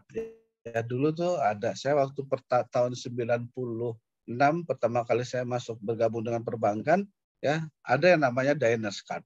Diners Card itu dibangun ternyata tahun 1950. Nah, ini yang menandai fintech pertama. Nah, itu sebagai kartu sebagai alat bayar, tetapi saat itu dia dirancang hanya untuk pembayaran makan di restoran, makanya namanya Diners Card. Ya, Diners Card. Jadi hanya untuk pembayaran kartu di restoran. Akhirnya berkembang pada tahun 1958 muncullah Amex. Ya, Amex. Nah, Amex ini sudah bisa digunakan untuk pembelajaran, untuk pembayaran apapun, ya. Nah, kemudian tahun 67 sampai 2008, nah ini sudah era yang lebih cerah lagi gitu ya. Mulai ada digitalisasi dan globalisasi, ya. Disinilah pertama kali munculnya bank digital. Ya. Jadi tahun 71 itu Nasdaq ya sudah dinyatakan atau memasuki aturan dengan pasar modal sebagai pasar saham elektronik. Ya, dia sudah menstated di awal. Nah, kemudian tahun 73-nya ada SWIFT SWIFT ini alat komunikasi antar perbankan. Nah, di sinilah sebenarnya sudah bentuk digital ya, teman-teman. Jadi SWIFT ini adalah alat perintah, alat komunikasi. Kalau misalnya dari bank, terutama untuk ke luar negeri ya, bank di Indonesia komunikasi ke bank luar negeri misalnya gitu ya, dari BNI ada kiriman untuk ke bank Citibank misalnya di Amerika. Nah, maka bahasa atau informasi yang digunakan itu menggunakan SWIFT. Dan sampai sekarang itu masih berjalan. Ya, luar biasa. Jadi orang yang menemukan SWIFT ini luar biasa. Tahun 73 sampai sekarang itu masih menjadi alat dominan ya, yang penting bagi perbankan untuk berkomunikasi. Nah, kemudian di 2008 sampai 2014 ini terkait juga dengan krisis 2008 ya, akhirnya mulai berkembang lah ya, karena adanya beberapa krisis kepercayaan juga kepada lembaga keuangan ya. Beberapa bank pun banyak yang dilikuidasi gitu karena begitu dalamnya krisis kita saat itu. Nah, tapi di sini ternyata di 2009 mulailah muncul Bitcoin ya, tahun 2009. Nah, ini sebagai mata uang kripto pertama. Nah, tetapi ini belum berlaku dan sampai sekarang masih belum. berlaku di Indonesia ya, karena aturannya masih belum. Tapi nanti ini bank-bank sentral atau seperti Bank Indonesia, kemudian bank sentral di negara lain juga sudah memikirkan yang namanya nanti CBCD kalau nggak salah ya. Jadi nanti alat bayar elektronik yang akan menjadi alat bayar bersama. Ya, jadi nanti dari Indonesia bisa ke Asia, dari Asia nanti bisa ke Eropa, bisa ke Amerika, itu sama. Ya. Nah, kemudian juga di sini sudah mulai berkembang unicorn gitu ya. Dan di sini muncul sudah BaaS atau back end as a service, kemudian ada RegTech, ada digital lending, InsurTech, kemudian ada wallet juga. Nah, di 2014 sampai 2017 ya, jadi yang ditandai dengan fintech 3.5 gitu ya. Nah, di sini perkembangan fintech terbesar itu di dua negara, yaitu Cina dan India. Ya, makanya unicorn pertama itu ada di Cina gitu ya. Alipay itu ya salah satunya kan. Nah, ini luar biasa sekali ya, teman-teman. Makanya saya ambil sejarah evolusi fintech ini dari ngambil yang ini karena ada beberapa versi gitu ya, tapi saya tertarik yang ini karena ini detail ya, dia detail. Yang ada itu biasanya 865 sampai 966, 96 sampai 2000, terus 2008 sampai sekarang langsung kayak gitu. Ya. Nah, ini lebih detail lagi. Jadi ternyata maraknya timbul atau perkembangan fintech itu diawali di Cina dan India ya, itu di tahun 2014 sampai 2017. Di sini juga sudah mulai berkenal software as a service ya. Jadi di situ Windows, kemudian Google ya, sudah mulai banyak digunakan. Kemudian perangkat lunak keuangan di IT India, ada M-Pesa di Afrika, kemudian ada pembayaran di India, Alipay di Cina dan lain-lain. Nah, sekarang di 2018 sampai dengan sekarang ya, di sinilah muncul blockchain ya, kemudian metaverse, ini sudah mulai lagi. Bahkan mungkin nanti di beberapa seperti kita lihat proses awal ya teman-teman, dari tahun 1965 itu cukup panjang. Ya, kemudian dari 67 2008 udah agak mepet. 2018 2014 2008 2014 itu pendek. 2014 sampai 2017 ini pendek lagi gitu ya. Nanti di 2018 mungkin sudah ada yang mengembangkan lagi sampai ternyata mungkin lebih pendek lagi. Nah, ini menunjukkan bahwa ternyata kemajuan teknologi itu luar biasa cepatnya. Ya, luar biasa cepatnya. Kalau nggak salah saya pernah ngobrol dengan teman salah seorang ahli IT gitu ya, bahwa satu hari itu banyak penemuan teknologi itu sampai ribuan, hampir jutaan ya, satu hari loh teman, itu sedunia ya. Jadi begitu produktifnya ya teman-teman, dengan platform digital ini orang mulai banyak mengembangkan ide-idenya gitu, karena aktivitas dan kegiatan-kegiatan kehidupan kita baik itu di rumah ya, kemudian di sekolah, di kampus, kemudian di tempat bekerja, di tempat hiburan, kemudian tempat koko-koko, itu semua ternyata bisa dikembangkan ya, dan bisa dialihkan gitu ya menjadi basis teknologi. Luar biasa sekali ya teman-teman. Nah, ini adalah mapping yang dibuat oleh dari CB Insight gitu ya, bahwa mapping industri fintech ini tahun 2018 itu ya terdiri ada yang fintech di deposit dan lending, kemudian ada fintech blockchain dan kripto, kemudian ada di RegTech, ada personal finance, kemudian ada payments atau billing, kemudian ada insurance juga, ada capital market, ada wealth management, ada market provisioning, ada capital raising. Nah, jadi kita sudah tinggal milih. Kalau kita pengen meningkatkan aset kita, modal kita, udah tinggal crowdfunding misalnya. Ya, kita meningkatkan kekayaan kita, ada wealth management. Ya, tinggal cari aja yang mana yang bisa. Ini Bareksa yang kelihatan banyak dipakai orang gitu. Ya, jadi sekarang sudah banyak digunakan oleh manusia sedunia gitu ya. Makanya muncul tadi di awal bahwa kita sudah memasuki yang namanya digital ya.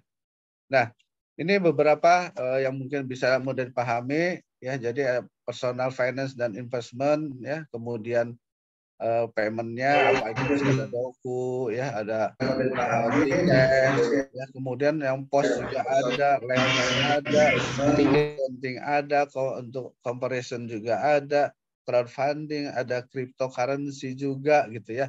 Nah jadi di sini tinggal milih aja. Kita butuh apa? Butuh lending? Oh ya udah, saya mau cari kemana ya? Mau ke Kredivo kah? Mau ke Modalku kah? Atau mau ke Investri kah misalnya?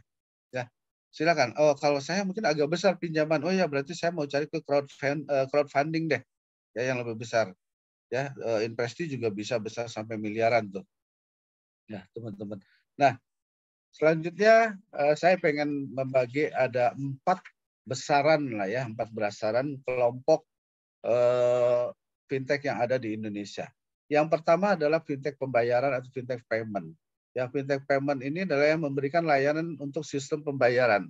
Ya, teman-teman, untuk sistem pembayaran. Nah, kemudian ini diselenggarakan bisa oleh industri perbankan. Industri itu, ya itu tadi yang seperti saya sampaikan, ada RTGS, ada SKNBI, ya. Kemudian ada BIS 4. Nah, kemudian itu yang dilaksanakan oleh Bank Indonesia, yang oleh industri itu masing-masing perbankan juga bisa melaksanakan transfer sendiri, ya, dengan sistem sendiri yang antar banknya, maksudnya internal perbankan. Jadi dari BNI, dari Mandiri ke Mandiri, BRI ke BRI, BCA ke BCA, itu mereka sudah punya sistem sendiri. Tapi pada saat antar bank itu sudah menggunakan fasilitasnya Bank Indonesia. Kalau nilainya besar itu pakai BI RTGS, nilai yang kecil-kecil itu pakai BI SKNBI atau Sentra Clearing Nasional Bank Indonesia. Ya. Kemudian kalau untuk penyimpanan efek-efek, ya, kemudian surat berharga kita itu menggunakan BI SSSS atau Scriptless Security Settlement System. Nah, proses payment ini ya ada proses di dalamnya, ada clearing, ada settlement, ya. Nah, ini diatur oleh Bank Indonesia, teman-teman. Ya, diatur oleh Bank Indonesia, ada PBI-nya. Bahwa di dalam wallet pun, ya, wallet itu sebagai salah satu alat pembayaran itu dibatasi. Waktu itu awalnya 1 juta, kemudian naik lagi 2 juta, kalau nggak salah sekarang sudah 10 juta gitu ya, kalau nggak salah ya. Nah, kemudian yang kedua adalah fintech e-aggregator. Apa sih sebenarnya? Nah, fintech ini sebenarnya mengolah data yang bisa dimanfaatkan oleh konsumen. Ya, jadi startup ini memberikan informasi sebenarnya, ya, informasi kepada klien. Ya, saya memilih nih yang harganya bagus, ya, untuk penempatan dana di mana nih, untuk pinjaman yang lebih murah di mana. Nah, itu adanya di agregator.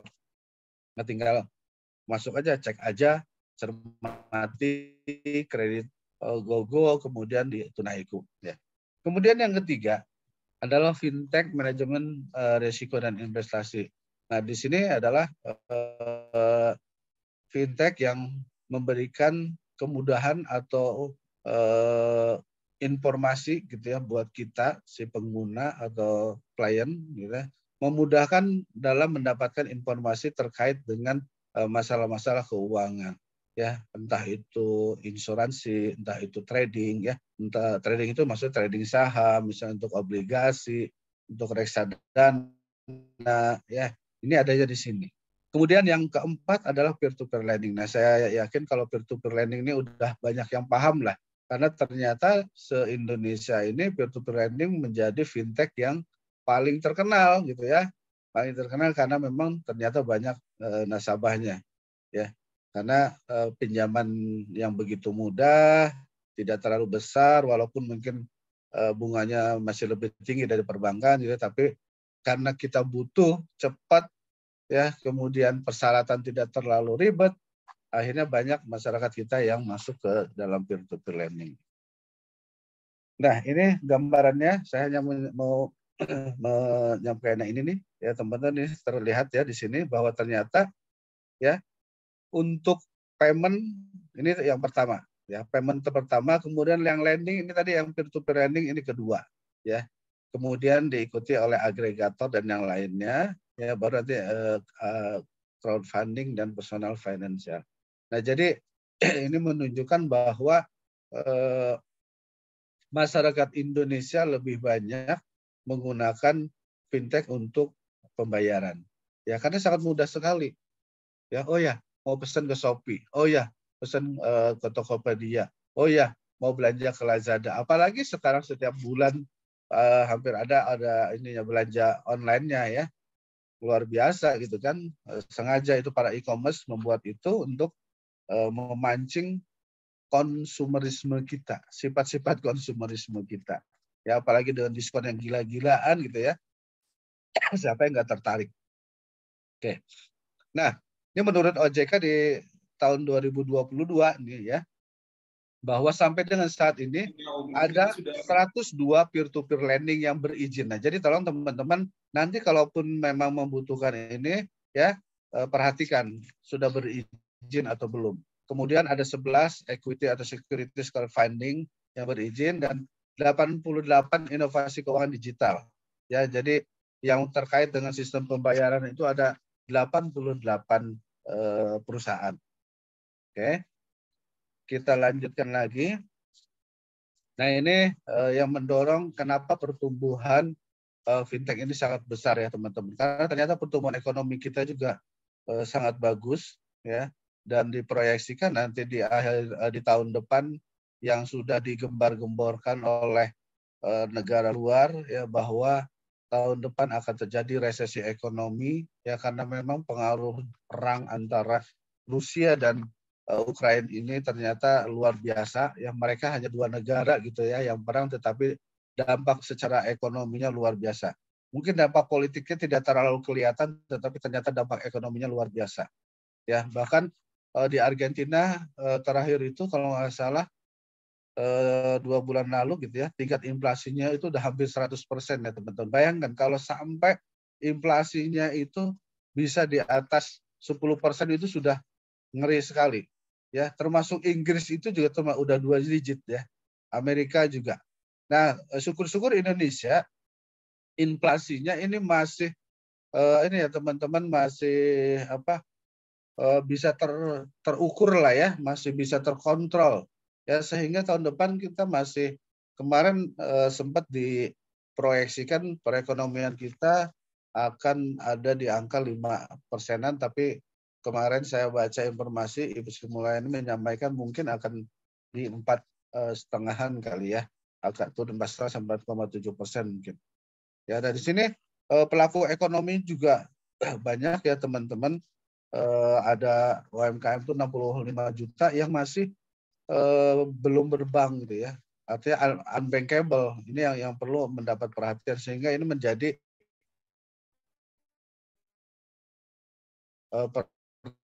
perhatian para fintech juga sekarang market UMKM. Kemudian potensi ekonomi digital tahun 2025 itu diproyeksikan sebesar 146 miliar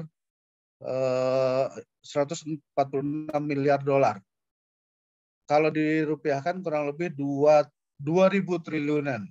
Tapi terakhir juga Presiden sempat menyampaikan bahwa di 2030 potensi ekonomi digital kita mencapai 4.500 triliun. Coba teman-teman, luar biasa. Ya, luar biasa sekali. Nah, di sini karena pengguna internet kita juga luar biasa, teman-teman. 73% dari total penduduk kita ya, literasi terhadap terhadap internet sudah sangat luar biasa gitu. Makanya pertumbuhan digital ya, startup juga cukup kuat, dan konsumennya pun cukup banyak gitu ya, sehingga ini menjadi pasar yang luar biasa. Makanya banyak juga para startup ini yang datang dari luar ya, dan yang ada pun banyak sebenarnya pendananya dari luar juga gitu ya. Nah, kemudian ada kesenjangan pendanaan juga ya. Kesenjangan pendanaan itu kurang lebih ada 2.300 triliun tahun 2018 loh ya, dari Bank Dunia. Bayang 2.300 triliun ya, ini pasar yang bisa dikejar oleh peer to peer lending ya. Angka yang fantastis menurut saya ya. Oke. Nah, fungsi fintech di sini juga membantu sebenarnya pemerintah ya, dalam hal ini Bank Indonesia maupun OJK dalam meningkatkan inklusi keuangan ya. Walaupun kita sudah di 76,19% tingkat inklusi keuangan kita ya teman-teman, Dan ini juga luar biasa lah ya, angkanya melebihi dari target yang sudah ditetapkan. Jadi inklusi keuangan ini adalah maksudnya kemudahan akses ya masyarakat Indonesia ke dalam sistem atau layanan keuangan, ya, layanan keuangan formal. Jadi formal itu ya berarti perbankan, ya. Ini bagus sekali. Nah, kemudian literasi keuangan artinya adalah pengetahuan, kemudian kemampuan dan keterampilan ya masyarakat Indonesia terkait dengan permasalahan keuangan. Ya, jadi bagaimana dia paham tentang reksadana, paham tentang pinjam meminjam. Saya rasa 30%, 38% ini karena memang banyak nasabah atau klien-klien atau konsumer dari peer-to-peer lending gitu ya. Mereka tahu, oh apa yang Anda tahu tentang keuangan? Oh saya tahunya pinjam meminjam gitu ya. Karena memang faktanya demikian. Atau karena memang mereka sudah sangat mafhum sekali dengan sistem pembayaran yang sudah dibangun secara digital. Ya. Nah, teman-teman, ini juga perlu dipahami ya bahwa digital atau fintech ini ke depan bukan semakin redup, tapi saya yakin ini akan semakin kuat. Gitu ya. Kenapa? Karena memang fintech ini akan secara tidak langsung mengembangkan perusahaan-perusahaan startup. Ya seperti tadi kita lihat ada beberapa peluang-peluang, ada potensi-potensi baik itu gap pendanaan, kemudian UMKM, ya sehingga ini akan memancing para inovator-inovator startup untuk membuka perusahaan dan ikut terjun atau bergabung di dalam industri UMKM. Kemudian meningkatkan taraf hidup ya bagi mereka-mereka yang merasa terbantu. Nah, mungkin ada menempatkan dana atau mungkin pinjam kemudian berkembang sehingga kehidupannya meningkat. Kemudian layanan finansial yang mudah ini udah otomatis ya dengan penggunaan yang begitu besar persentasinya, maka bisa dipastikan bahwa ini sudah luar biasa sekali gitu ya penggunaan fintech di Indonesia. Kemudian bunga pinjaman lebih murah. Nah ini teman-teman juga perlu mendapat perhatian ya. Kalau ada fintech yang menjual dan bunga tinggi juga itu perlu hati-hati ya, apalagi pinjol ya, pinjol yang nggak jelas gitu ya, mungkin sering masuk ke WA ya, ayo gadaikan BPKB sepeda motornya bisa dapat sekian gitu kan. Nah itu perlu hati-hatilah gitu ya. Kemudian mendukung inklusi keuangan ini otomatis seperti disampaikan tadi gitu ya, semakin gencar fintech ini masuk ke daerah-daerah, ternyata inklusi keuangan akan semakin tinggi persentasenya. Dan membantu permodalan UMKM ya. Jadi UMKM akan masa terbantu karena banyak UMKM ini ya teman-teman, dari sekarang itu kalau nggak salah ada 65 juta unit ya UMKM totalnya. Dan itu kalau nggak salah hampir 99% kalau nggak salah itu adalah mikro, kecil dan menengah. Sementara yang untuk yang besarnya itu 1%-an ya. Nah ini menjadi pasar yang luar biasa karena tidak semua UMKM bisa diabsorb oleh perbankan. Kenapa? Karena memang perbankan itu adalah institusi keuangan yang berbasiskan resiko gitu ya. Kemudian regulasinya ketat sehingga cukup bukan menghambat ya, tapi bagi UMKM akan susah mengikutinya, ya memenuhinya. Walaupun sekarang sudah ada untuk pembiayaan itu yang namanya KUR, ya tanpa jaminan, ya tapi terbatas kan, hanya sampai 500 juta kalau nggak salah. Untuk ke atas lagi ya mau tidak mau harus ada jaminan. Nah ini yang menjadi pasar bagi teman-teman fintech yang bekerja di crowdfunding atau peer-to-peer lending ya teman-teman. Nah selanjutnya, nah ini apa sih yang menjadikan fintech ini kok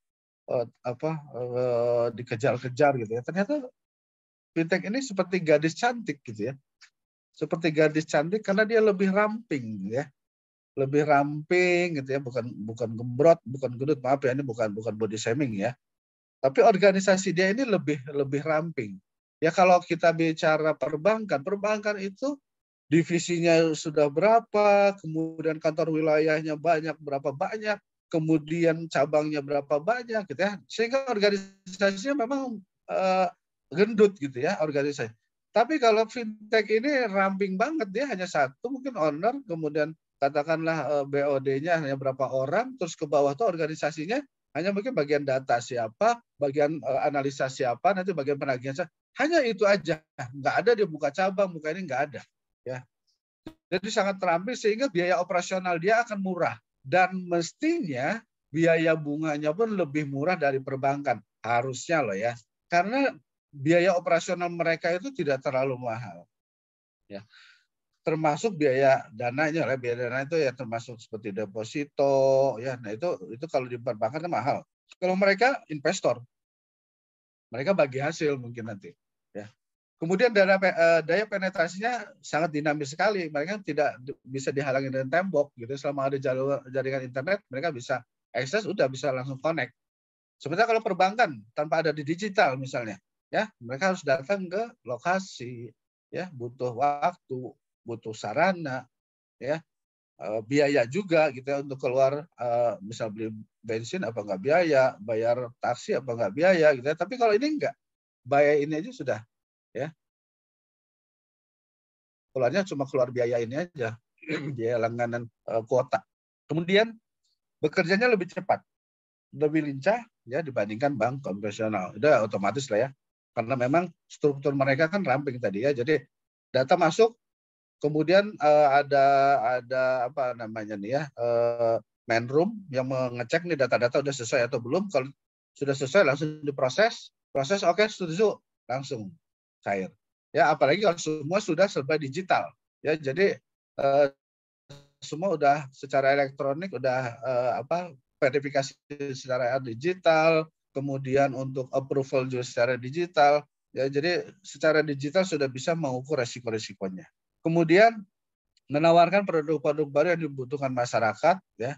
Kemudian daya tarik untuk berkolaborasi dan dalam teknologi digital karena tuntutan keadaan ya. Jadi mau tidak mau seperti perbankan memang harus kerjasama dengan fintech. Nggak bisa kita menjadikan fintech sebagai kompetitor. Ya, kita coba kerjasama. Oke, makanya sekarang perbankan sudah bekerja sama. Oke, untuk pembayaran ini udah bisa lewat BNI, udah bisa lewat Bank Mandiri, bisa lewat BRI. Nah, ini adalah bentuk kolaborasi antara perbankan dengan dunia fintech. Ya. Kemudian layanan yang cepat, mudah dan praktis. Ya. Oke. Nah, ini beberapa teknologi atau teknologi utama atau teknologi kunci ya. Ini teman-teman sudah tahu lah ya, ada namanya big data analysis, kemudian ada AI tadi, artificial intelligence, kemudian ada machine learning ya, kemudian ada Internet of Things, ada Internet of System, Internet of People ya, ada distributed ledger teknologi, ada application program interface, smart contract, cloud computing, kemudian kriptografi, ada biometrik, nah macam-macam. Ini semakin nanti kita bertambah waktu, maka ini pun akan semakin bertambah ya teman-teman. Nah, bagaimana kita memilih fintech yang aman? Nah, ini teman-teman perlu, ini yang paling utama lah ya, yang paling utama. Kita lihat dulu ya, dicek di OJK terdaftar atau tidak, sudah dapat izin atau belum, ya. Jadi kita lihat, karena OJK sendiri kalau nggak salah dia udah ada linknya, ya nanti bisa dicari deh ya linknya, nanti bisa dilihat, ya.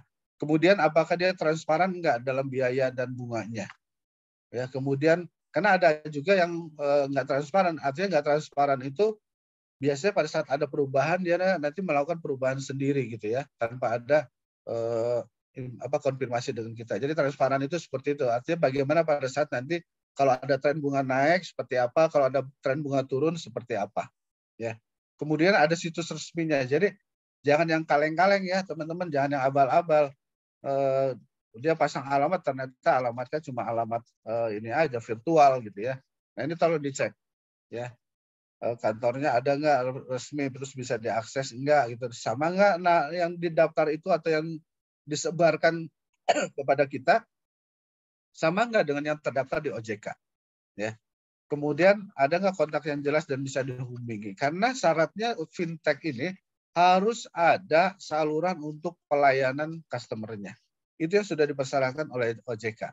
Artinya pada saat terjadi apa-apa, ya, pada saat terjadi misalnya kebingungan dari customer atau ada komplain, itu harus bisa di-handle. Jadi kalau sampai mereka tidak punya kontak yang jelas untuk layanan nasabahnya, maka teman-teman tahan dulu deh.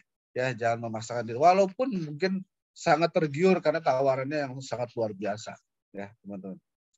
Oke, nah selanjutnya teman-teman, ini yang ingin saya sampaikan juga bahwa seperti saya sampaikan tadi di depan bahwa ke depan fintech ini akan semakin terus berkembang. Ya, jadi kita tidak bisa menghindar, ya tidak bisa menghindari dari kemajuan teknologi ini. Yang ada adalah bagaimana kita memanfaatkan atau mengoptimalisasikan peran fintech ini di dalam aktivitas kehidupan kita. Entah itu aktivitas kehidupan pribadi, ya kehidupan keluarga, kehidupan di sekolah, tempat kerja, ya atau di kampus atau dimanapun. Ya, manfaatkan itu semua. Karena mungkin selama ini sebelum era digital kita juga sebagai manusia cukup capek juga kita untuk melakukan hal-hal yang mungkin sudah kelewatan gitu ya. Ya seperti banyak hal lah ya yang biasanya terlalu berat dilakukan oleh manusia, sekarang kan sudah banyak bisa dihandle oleh mesin, oleh teknologi. Ya, karena fintech sendiri menjanjikan sesuatu yang nyaman buat kita gitu, aman, cepat, tepat, murah, praktis, ya kemudian bisa membantu kita untuk tumbuh dan berkembang, memberikan tingkat efisiensi dan efektivitas yang tinggi, kemudian juga bisa membantu untuk bridging financial gap kita. Ya pada saat kita punya kebutuhan, entah itu pribadi, entah itu untuk bisnis, ya solusi cepat bisa menggunakan fintech. Ya, kenapa? Karena tidak bertele-tele seperti mungkin di perbankan, ya teman-teman. Nah, ini saya juga sedikit buka terkait dengan society karena webinar kita ada tentang society 5.0 ya. Jadi ya. Mungkin waktunya 10 menit lagi Pak Edi ya. Oh ya, oke. Nanti saya masuk ke ini sedikit ya.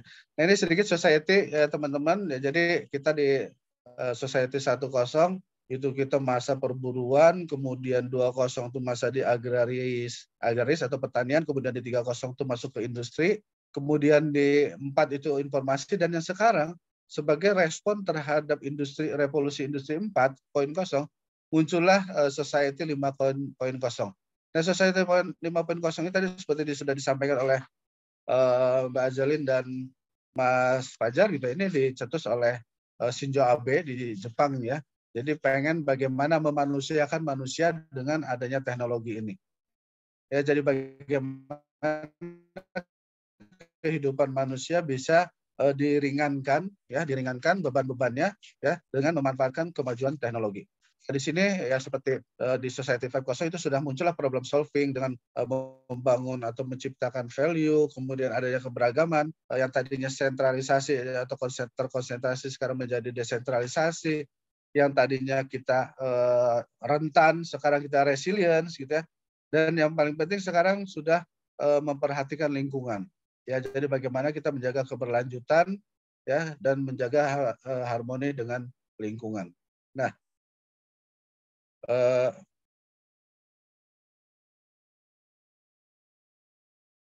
sebentar ya.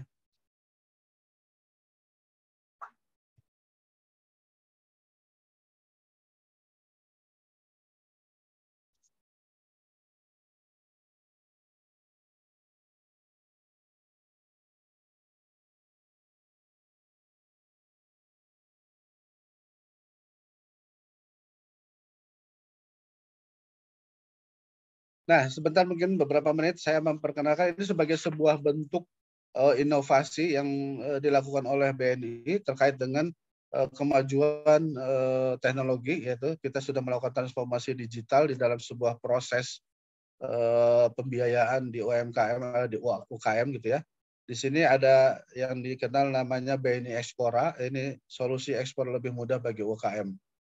Nah, ini kita mengundang pengundang UMKM untuk yang go ekspor, ya kemudian digital, ya. Kemudian kita di sini juga membangun ekosistem unggulan.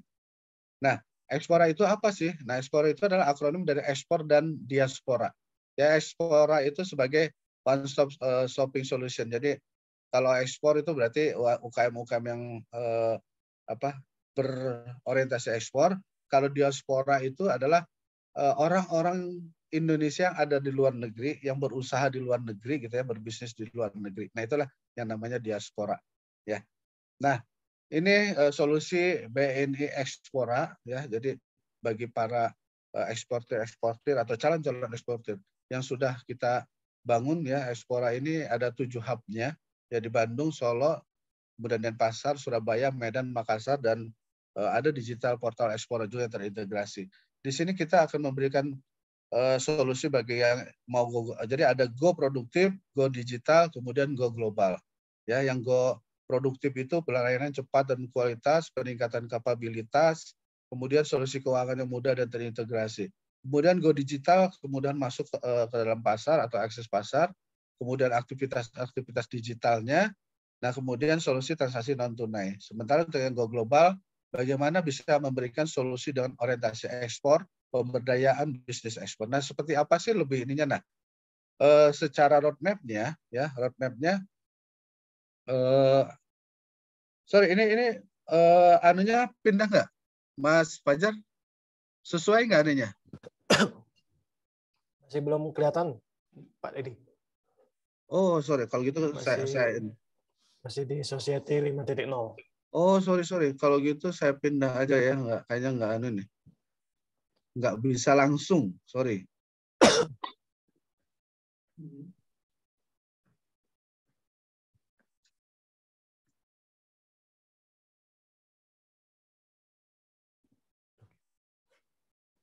Nah, ini tadi teman-teman, sorry. Ya, jadi ini Ekspora tadi yang saya sampaikan, ya ada ekspor dan diaspora. Nah, ini Ekspora kita. Ya, nah, sekarang roadmap-nya. Ya, roadmap-nya ini ada fase inisialisasi yaitu go produktif, kemudian akselerasi di go digital, kemudian ada scale up-nya. Scale up ini untuk go global. Jadi bagi mereka yang nanti sudah punya kemampuan gitu ya, kapasitasnya sudah terpenuhi, kemudian untuk market biasanya kita bantu nanti.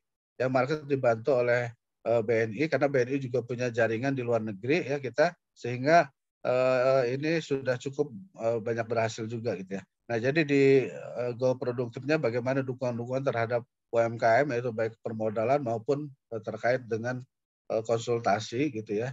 Kemudian digitalisasi bisnis UMKM juga. Ya, kita juga dibantu atau bekerja sama dengan beberapa fintech ya teman-teman. Terus untuk mengakses pasar online juga kita bisa membuatkan untuk mereka, atau kita bisa bergabung dengan beberapa fintech yang sudah ada di pasar online atau e-commerce. Nah, untuk pasar ekspor juga begitu, kita bisa bantu langsung ya, nanti ketemu dengan buyer, tetapi biasanya bagi para UKM yang baru aja gitu ya, baru go global ini kan biasa agak kesulitan mereka untuk memenuhi beberapa persyaratan, sehingga mereka menebeng masuk di beberapa e-commerce yang ekspor ya, seperti Sarina kan dia udah ekspornya UMKM itu bisa masuk ke situ ya. Nah, kemudian ini hub-hub tadi seperti saya sampaikan ada 7. Jadi untuk teman-teman nanti yang ada di mana di Sumatera diwakili di Medan gitu ya hubnya, tapi kita juga punya portal sendiri untuk Ekspora. Nah, kemudian ini yang akan dibangun gitu ya, dikembangkan. Jadi ekosistem ekspor sama ekosistem diaspora. Ya, jadi establish eksportir, kemudian new eksportir, kemudian indirect eksportir. Nah, diaspora ini diharapkan karena mereka berbisnis di sana, diharapkan mereka jadi buyer dari UKM yang ada di Indonesia. Jadi ini membangun mutualisme yang saling menguntungkan. Ya. Nah, ini bagaimana kita menjadikan Ekspora ini berasosiasi gitu ya, atau beraspirasi untuk menjadi ekosistem ya, yang mengkonekkan antara UKM lokal dengan pasar internasional dan benua ekspor. Di sini kita banyak dibantu oleh institusi-institusi gitu, BUMN pun ikut turun tangan, kemudian SME juga ada, ya, yang terasosiasinya. Kemudian kita juga dengan market luar negeri aksesnya. Jadi ada beberapa diaspora yang membantu kita untuk masuk ke pasar luar gitu ya. Nah, termasuk ada fasilitator di sini ya. Kita terkonek dengan advisor ekspor dan 7 physical hubs ini yang ada di Indonesia. Ada PPI ini sekarang berubah menjadi PPEJP kalau nggak salah ya. Jadi di sini pendidikan, pelatihan eksportir ya, PPE ini. Nah juga ada beberapa institusi pendidikan ya, kampus-kampus, kemudian untuk provider connectivity-nya adalah Telkom ya. Nah ini ekosistem yang ada di dalam BNI Ekspora ya teman-teman, sehingga kita punya sangat confidence sekali untuk bisa membantu para UKM ini berorientasi ke global. Jadi dia punya mimpi yang besar bisa dilaksanakan. Nah, fase-fase yang bisa kita bangun dari sini ya, pertama ya sama seperti teman-teman misalnya di kampus juga itu kan masuk masa inkubasi ya. Bisa aja bekerja sama dengan perbankan atau perusahaan-perusahaan lain ya. Sekarang kalau salah kan itu dibantu oleh Kopertis ya, itu dianggap sebagai modal awal gitu ya. Bisa aja CSR, bisa program kemitraan gitu ya. Ini bagi mereka yang memang belum bisa masuk ke perbankan ya. Nah di sini terus masuk ke KUR ini dia sudah visible untuk dibiayai, tapi untuk secara bankable-nya belum gitu ya. Jadi kita kasih KUR. Bankable ini umumnya sih kendala di jaminan ya, di jaminan aset. Nah baru masuk nanti yang terakhir di fase komersial. Nah fase komersial ini dia udah visible, udah bankable, dia sudah bisa mengikuti kebutuhan yang diminta oleh dunia perbankan ya, atau institusi perbankan. Nah, ini orang-orang yang menjadi atau market-market yang kita jadikan sebagai pasarnya gitu ya, pasarnya Ekspora, yaitu ada eksportir mapan, eksportir pemula, ada pendukung. Jadi ini eksportir, ini pendukungnya. Nah itu juga kita kembangkan, termasuk diaspora yang global buyer.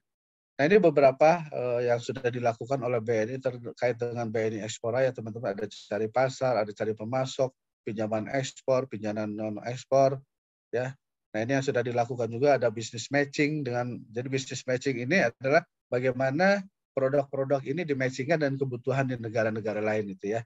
Nah kemudian kerjasama dengan Bali Export Development Organization, kemudian ada kurasi UMKM untuk Trade Expo Indonesia ya. Kemudian ini ada BNI Hong Kong nih, Ekspora BNI Hong Kong dengan Ekspora Makassar ya. Jadi kita temukan antara pasar dengan marketnya gitu. Ini yang sudah dilakukan ya teman-teman. Nah ini salah satu bisnis matching ini PT Mahalobat itu saya lihat debitur di Hong Kong ya, kemudian Java Mete ini dengan Hong Kong juga, ini yang di Hong Kong nih kelihatan banyak yang sudah jalan ya, yang sudah diketemukan antara pasar Indonesia eksportir Indonesia dengan pasarnya. Jadi di sini banyak makanan-makanan kecil kelihatannya. Nah kemudian importir dengan New York juga kita punya 35 perusahaan yang mendukung Indonesia related di pasar global, sehingga ini yang banyak membantu sekali teman-teman, mempermudah para eksportir kita ya, walaupun itu yang masih baru-baru ya. Nah sampai di ujung kita kesimpulan ya teman-teman, dari apa yang sudah disampaikan tadi, walaupun belum terjadi diskusi gitu ya, ada beberapa hal yang bisa saya sampaikan menjadikan kesimpulan dalam pertemuan atau diskusi kita sore hari ini. Yang pertama, kita harus menyadari bahwa dunia digital ini pasti akan terus berkembang, ya tidak akan surut, ya maka akan timbul nanti inovasi-inovasi baru. Kemudian pengaruh fintech ini akan semakin kuat, ya sekarang sudah terasa, anak-anak aja udah banyak yang bermain gadget dan udah tahu gitu ya dengan fintech, ya walaupun mungkin baru ke sistem pembayaran. Kemudian kita pasti akan ketagihan, ya. Karena kita ketagihan akan kemudian kita ketergantungan. Nah ini yang mungkin nanti perlu kita sadari juga, bahwa edik ini juga harus dijaga, jangan sampai edik ini membuat kita nanti sakau ya. Nanti bahaya juga gitu ya, begitu saluran atau jaringan internet nggak ada, putus, kita udah kayak nggak bisa seperti kehilangan nyawa gitu ya. Nah ini juga harus menjadi perhatian benar menurut saya sih. Kemudian fintech ini meringankan dan menggantikan peran bisnis dan aktivitas manusia gitu ya.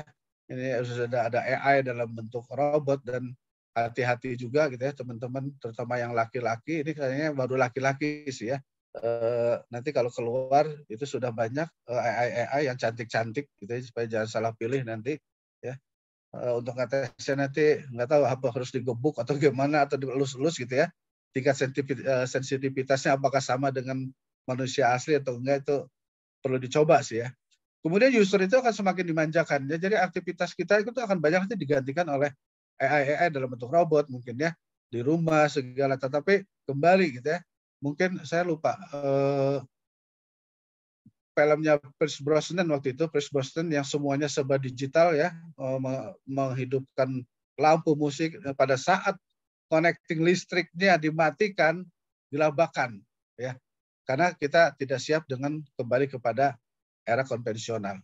Ya, kemudian kearifan baru untuk meningkatkan kemampuan manusia di dalam membuka peluang-peluang berbasis digital. Jadi Society 5.0 ini memanusiakan manusia. Ya, jadi Jepang melihat bahwa peran teknologi ini akan sangat besar sekali.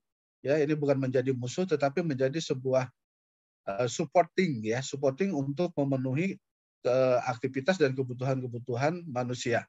Ya, sehingga manusia diberikan kenyamanan lah. Tadi seperti disampaikan oleh Bu Adel bahwa kita di Society 5.0 ini harus berdampingan dengan teknologi, tidak bisa tidak. Dan yang terakhir, bahwa BNI Ekspora menjadi solusi mudah bagi UKM. Ya teman-teman, jadi silakan kalau nanti sudah ada yang mulai bisa dan teman-teman sudah ada yang mulai menggarap nih di kewirausahaan kampusnya Polkomtek, saya silakan aja datang nanti ke BNI terdekat ya untuk diskusi, untuk minta informasi dan minta follow up atau bisa dicarikan solusi terkait dengan kebutuhan-kebutuhan teman-teman untuk bisa berkembang lebih besar lagi ya. Mungkin itu aja dari saya teman-teman. Terima kasih atas perhatiannya ya. Mudah-mudahan ada yang bertanya ya supaya efektif kita diskusi ini, dan mohon maaf nih waktunya saya makan banyak karena cukup banyak materinya. Dan untuk mempersingkat waktu, saya kembalikan kepada Mas Fajar. Silakan, Mas. Terima kasih Pak Edi atas pemaparan materi yang sangat lengkap sekali ya.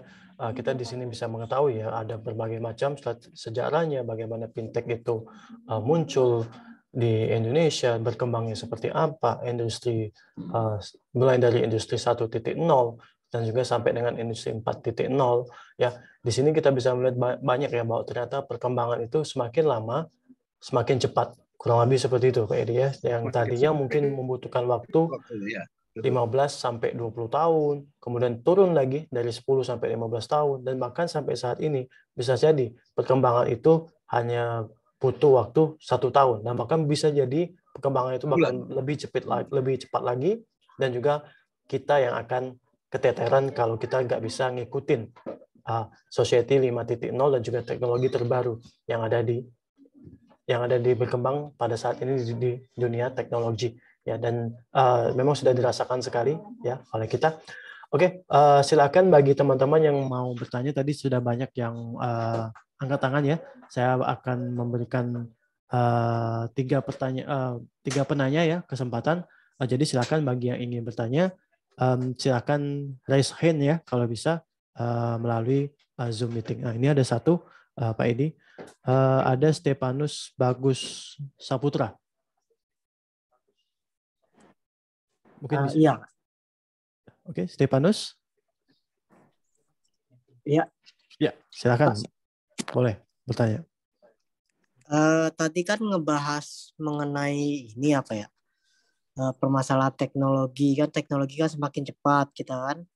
Nah, itu kan kalau teknologi semakin cepat berarti tenaga kerja juga semakin berkurang. Nah, ada solusinya apa? Ada keseimbangankah dari pihak-pihak kayak negara gitu kan untuk menyimbangi?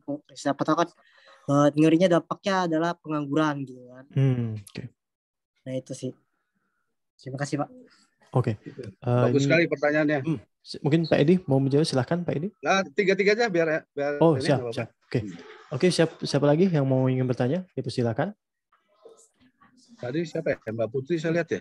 Yang mau bertanya silakan raise hand.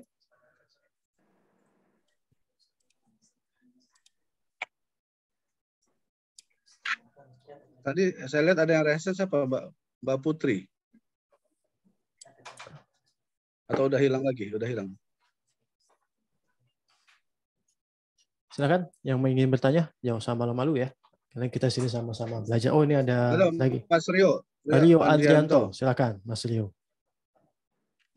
Selamat sore, Pak Edi. Selamat sore, Mas Rio. Saat ini kan banyak bank-bank digital yang bermunculan ya, Pak ya. Salah satunya saya adalah penggunanya, di mana kebanyakan bank digital itu memberikan fasilitas yang serba gratis. Contoh, tidak ada admin bulanan, transfer ke semua bank gratis, dan juga tarik tunai di semua bank itu gratis. Nah, pertanyaan saya, bagaimana upaya BNI dalam menghadapi bank-bank digital yang serba gratis seperti itu, Pak? Terima kasih. Oke, terima kasih Mas Rio. Satu lagi kita, Pak ya. Ya. Ini ada yang cewek nih, Siti Nur Aisyah. Silakan. Ya, Assalamualaikum warahmatullahi wabarakatuh. Waalaikumsalam warahmatullahi wabarakatuh. Gini Pak, kan tadi tuh dijelasin tentang perbankan kan, terus katanya tadi ada resiko. Apa aja sih resiko dalam perbankan tuh? Terus kenapa fintech harus bekerja sama dengan perbankan? Apa aja sih keuntungannya yang bisa diambil dalam perbankan kalau bekerja sama dengan fintech? Oke, terima kasih Pak. Oke, makasih Mbak Siti. Gitu. Nah, oke. Ini pertanyaan luar biasa sekali nih, Mas Fajar. Siap. Ya, ternyata kritis-kritis ini ya teman-teman, nggak salah lah mereka kuliah di Polkomtek nih ya, dan sebagai masyarakat atau sementara sih masih mahasiswa teknologi lah ya. Nah, yang pertama dari Mas Stefanus Bagus Saputra dulu. Nah, tadi disampaikan bahwa teknologi ini semakin cepat gitu ya. Sementara tenaga semakin berkurang. Nah, ini seperti saya sampaikan tadi dari awal bahwa sebuah proses transformasi atau revolusi itu udah pasti akan ada dampak. Nama juga revolusi ya. Beda tadi dengan fintech. Kalau fintech itu tadi evolusi ya, sehingga perubahannya itu tidak terlalu terasa gitu ya. Lagi di 3.5 dengan yang 4.0 tadi kan nyaris tidak terlalu terasa gitu ya. Ternyata ada perbedaannya. Nah, di sini apalagi terkait dengan teknologi ini, revolusi industri ya, dari 1 ke 2, 2 ke 3, 3 ke 4, hampir semua proses revolusi industri itu mengalami permasalahan manusia. Ya, apalagi revolusi industri yang pertama itu pengangguran sampai berapa juta gitu ya, karena perusahaan itu melihat gitu ya keuntungan dengan adanya teknologi mesin uap itu memberikan dampak terhadap profit ya, namanya perusahaan wajar lah gitu ya untuk mengambil profit yang lebih tinggi, sehingga mereka akhirnya banyak melakukan rasionalisasi pegawai-pegawainya. Nah, ke depan juga bukan tidak mungkin ya, bukan tidak mungkin, artinya bahkan sekarang pun sudah seperti di perbankan nanti ada beberapa job ya, ada beberapa job-job di perbankan yang mungkin nanti akan hilang ya, mungkin nanti yang akan ada bahkan untuk untuk advisor aja nanti bisa jadi pakai AI ya, pakai artificial intelligence ya, jadi semua akan berubah. Bahwa ada permasalahan di pengangguran, saya setuju banget, itu pasti akan ada ekses ya, Mas Stefanus bagus lagi perhatiannya sampai jauh ke sini.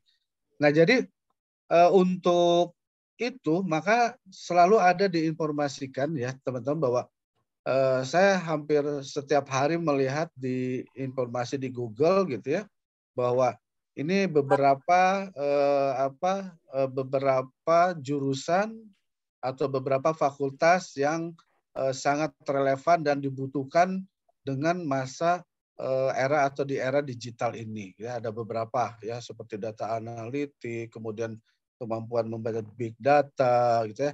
Jadi banyak ke arah teknologi-teknologi gitu ya. Nah, saya sih kalau secara pribadi sebenarnya ke depan itu dibutuhkan orang-orang psikologi, ya. Kenapa? Karena ketergantungan terhadap teknologi itu nanti sudah akan menghilangkan sifat humanismenya kita sebagai manusia, as human being, ya. As human being-nya nanti mungkin akan hilang nih, ya teman-teman. Nah, jadi terkait dengan pengangguran, nah jadi sebelum kita menjadi pengangguran, kita harus pandai-pandai ya melihat peluang, ya, melihat peluang.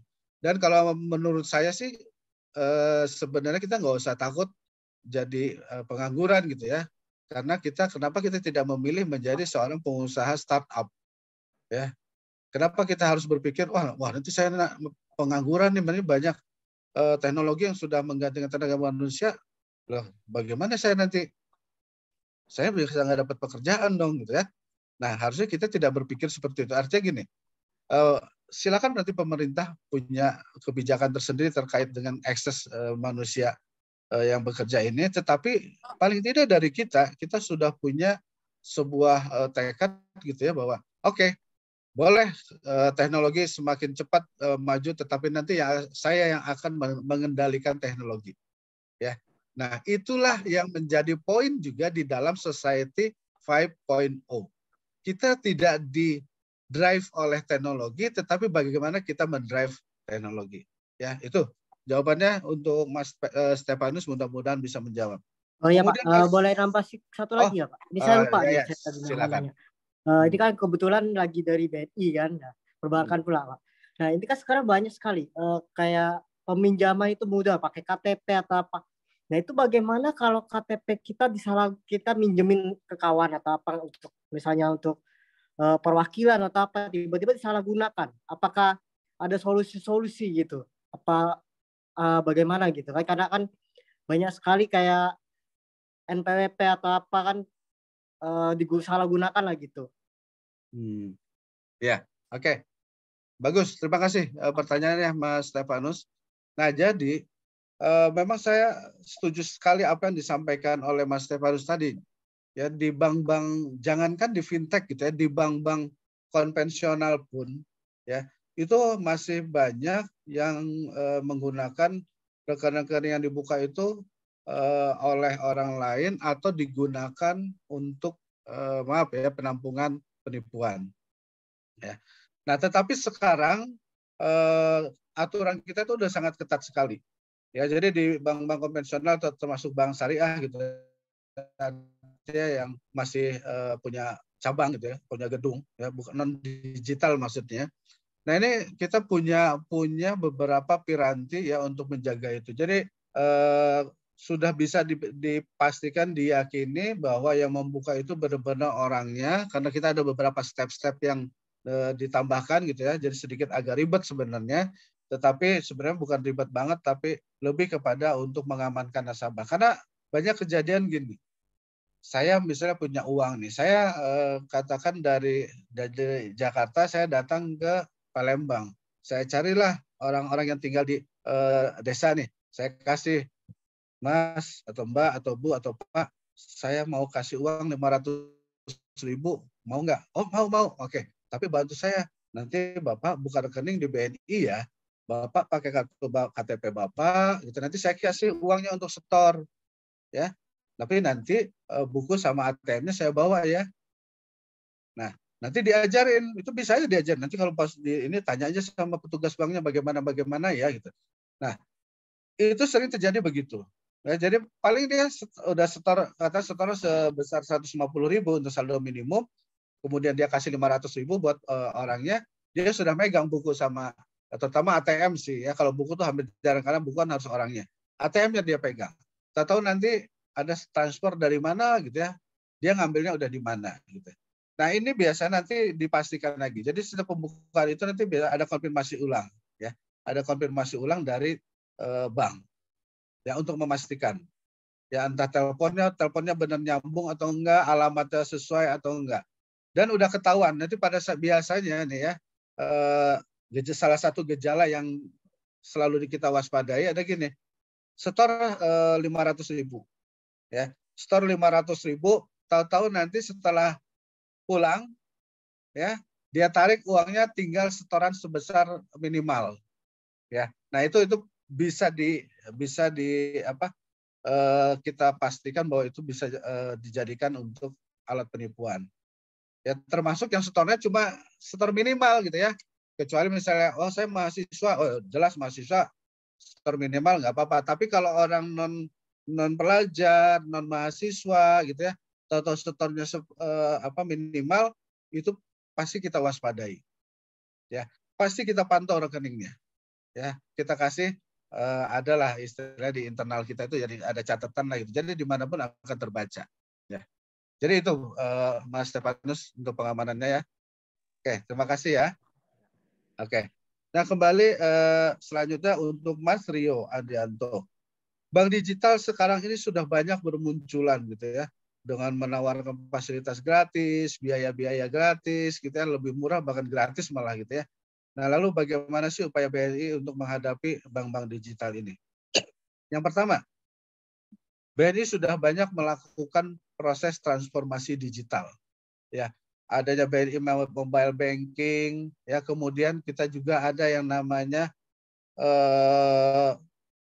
electronic loan, ya, electronic loan atau pinjaman secara elektronik, jadi tidak mesti harus datang ke bank, ya. Kemudian ada juga tadi BNI Ekspora, ya, kemudian kita juga ada yang namanya cash management, ya. Tetapi yang BNI konvensional ini memang bukan bank digital, baru semi digital lah ya, karena kita tidak mungkin merubah semua yang dari konven ini menjadi digital, ya, nggak mungkin. Nah, ada satu strategi kita juga yang sudah jalan sekarang, ya. Kita sudah mengakuisisi Bank Mayora, ya, dan itu akan dijadikan bank digital total, ya. Nah, jadi kita sudah melakukan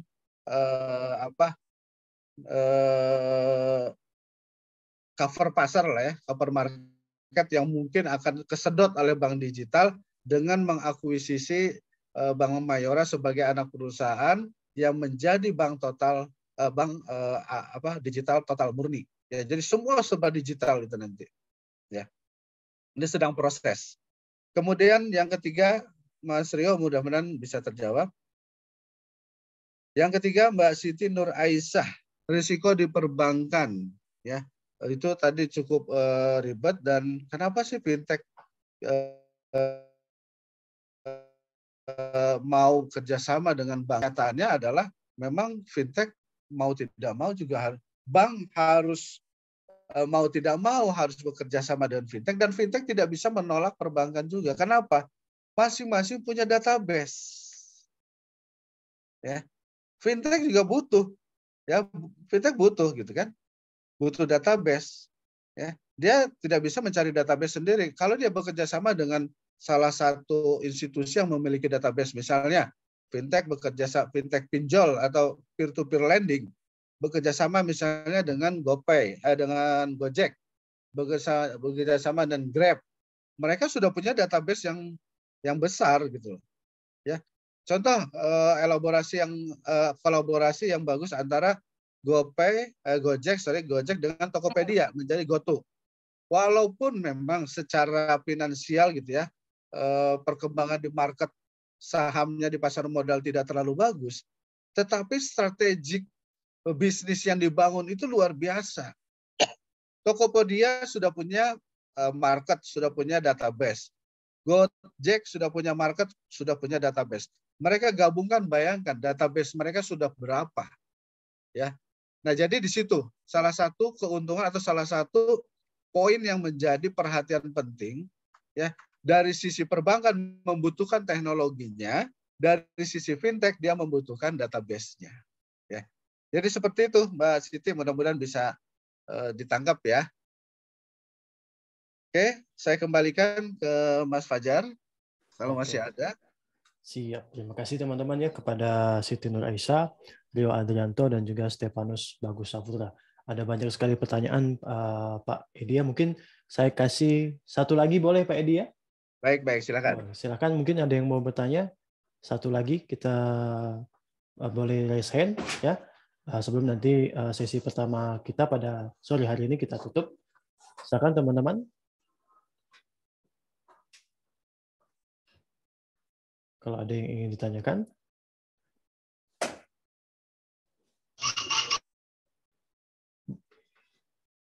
Oke. Saya lihat belum ada ya.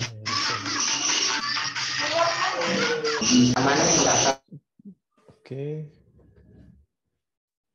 Mungkin izin Pak Edi, kalau misalnya mungkin teman-teman ada yang belum tahu nih mengenai perkembangan fintech, mengenai perkembangan industri, dan juga mengenai BNI Explora sebenarnya. Mungkin mereka masih malu-malu juga karena memang Explora ini adalah salah satu bisnis baru juga dari BNI. Nah, kira-kira Pak Edi ya, izin Pak Edi, boleh tidak membagi materinya mungkin kepada teman-teman kita. Jadi sehingga mereka bisa mempelajari mengenai industri ya yang sedang terjadi pada masa kita sekarang, sehingga mereka bisa bersiap-siap ya. Kemudian juga mereka bisa pelajari kira-kira kalau saya mau pakai bantuan untuk mengembangkan bisnis saya mau pakai apa nih? Nah, salah satunya itu kita bisa menggunakan BNI Explora. Kira-kira boleh nggak Pak Edi dibagikan? Boleh banget Mas Fajar. Nanti kirim ke Mas Fajar aja atau gimana? Kirim ke saya aja Pak Edi, nanti saya share kepada teman-teman semua. Ya nanti saya kirim ke Mas Fajarnya, ke WA-nya ya, nanti diteruskan ke teman-teman ya. Oke, siap. Oke, teman-teman, ada lagi yang mungkin ditanyakan sebelum kita tutup sesi kita yang pertama mengenai Explora untuk ekspor lebih mudah? Mbak Adi masih apa? Nambahin mungkin teman-teman sambil nunggu pertanyaan, kita perlu membangun kesadaran juga ya. Kita perlu bangun kesadaran teknologi. Ya, jadi dengan semakin berkembangnya teknologi, sebenarnya dunia kita tuh lebih terasa lebih luas. Tetapi sebenarnya ruang gerak kita menjadi lebih kecil. Ya, ruang gerak kita semakin sempit. Kenapa? Karena kita mungkin duduk aja seperti sekarang kita duduk, kita udah bisa berselancar, ya, bisa berselancar di dunia maya dimanapun. Nah, jadi yang perlu diperhatikan adalah bangunlah kesadaran itu bahwa kita adalah sebagai manusia, ya, jangan sampai kita manusia tetapi daya pikir kita dikendalikan oleh teknologi, ya. Jadi manusia kita tetap memanusiakan manusianya, ya, tetapi kita tetap harus berdampingan dengan teknologi, ya. Nah, yang kedua, kita juga harus sadar dengan resiko, ya. Semakin kehidupan kita terpenuhi oleh teknologi, ya, maka resiko kita itu mungkin akan semakin besar, ya, hanya dengan satu sentakan. Ini kemarin saya dengar hasil pengamatan seorang komjen polisi gitu ya. Kita sekarang sudah berkembang mobil listrik segala ya, mobil listrik. Jadi nanti semua bahkan mungkin nanti akan ada smart home. Ya, semua sudah terkonek. IoT itu, Internet of Things itu kan itu nanti bisa mengendalikan rumah. Ya, kita dengan bersuara udah ya, buka handphone, buka TV, ya, tinggal ngomong aja. Pasang hidupkan air panas di kamar mandi gitu ya, siapkan, udah semuanya. Tetapi semua itu kan membutuhkan jaringan, membutuhkan listrik, ya. Once terjadi kematian listrik, ya, maka hidup kita karena ketergantungan kita, artinya hidup kita akan menjadi terkotang-kantung, ya. Nah, jadi kita harus tetap menjaga ability kita sebagai manusianya, ya. Jangan kita karena sudah dipengaruhi atau kita sudah dibuat nyaman dengan teknologi, kita lupa sebagai as human being-nya. Kita lupa untuk bersopan santun. Kita lupa untuk bersikap sebagaimana seharusnya sebagai manusia bersikap, ya. Nah, ini yang perlu saya ingatkan ke teman-teman semua, ya, supaya kita sampai kapanpun manusia tetap manusia, gitu ya. Jangan sampai nanti kita kalah sama robot, karena sudah mulai bermunculan manusia tapi isinya robot, gitu ya. Dan itu cantik-cantik lagi, karena wajahnya bisa dibuat dikombinasikan. Ini mau wajah yang mau mana nih, Kazakhstan kah, atau Kazakhstan campur dengan Eropa misalnya, ya, atau misalnya Chinese campur dengan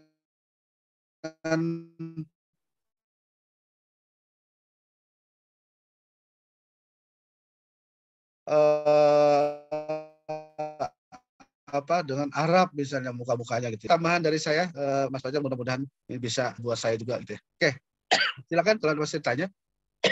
Oke, teman-teman, ini kesempatan terakhir ya kalau teman-temannya mau ingin bertanya, karena kita sangat jarang sekali nih bisa bertemu dengan salah satu pelatih yang berpengalaman juga ya di bidangnya, Pak Edi Rusman, dan juga belum tentu kita bisa nanti bertemu lagi dengan Pak Edi. Bisa jadi ya, bahkan terakhir kita bertemu dengan Pak Edi itu pada tahun 2020, Pak Edi ya, kemarin ya, sama Bu Adeline dan juga Pak Ben. Silakan teman-teman kalau ada yang ingin bertanya, atau mungkin kita cukupkan mungkin ya teman-teman, cukup ya. Oke, sebelumnya kita akan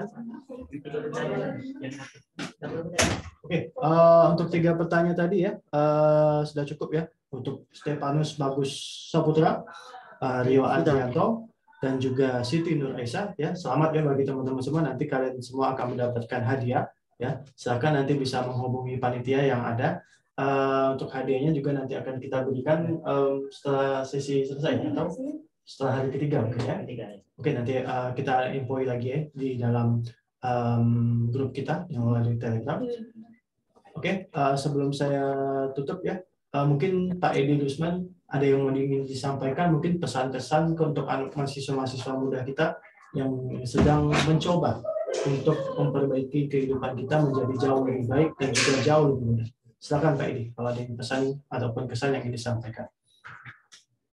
Baik, terima kasih Mas Fajar. Ini mungkin menjadi closing statement saya, teman-teman, adik-adik mahasiswa khususnya. Teknologi manfaatkanlah itu untuk mempermudah ya, mempermudah aktivitas kita, dan berpikirlah kita bagaimana kita nanti akan mendapatkan apa gitu ya. Artinya mulailah dari sekarang membangun jiwa entrepreneurship, karena dengan membangun jiwa entrepreneurship kita akan terdorong untuk selalu berbuat atau selalu menciptakan sesuatu ya. Kalau kita buang jiwa entrepreneurship kita, maka kita akan pasif dan kita akan menunggu apakah kita akan dipakai atau tidak terjadi di antara teman-teman atau adik-adik semua ya. Mungkin itu aja Mas Fajar.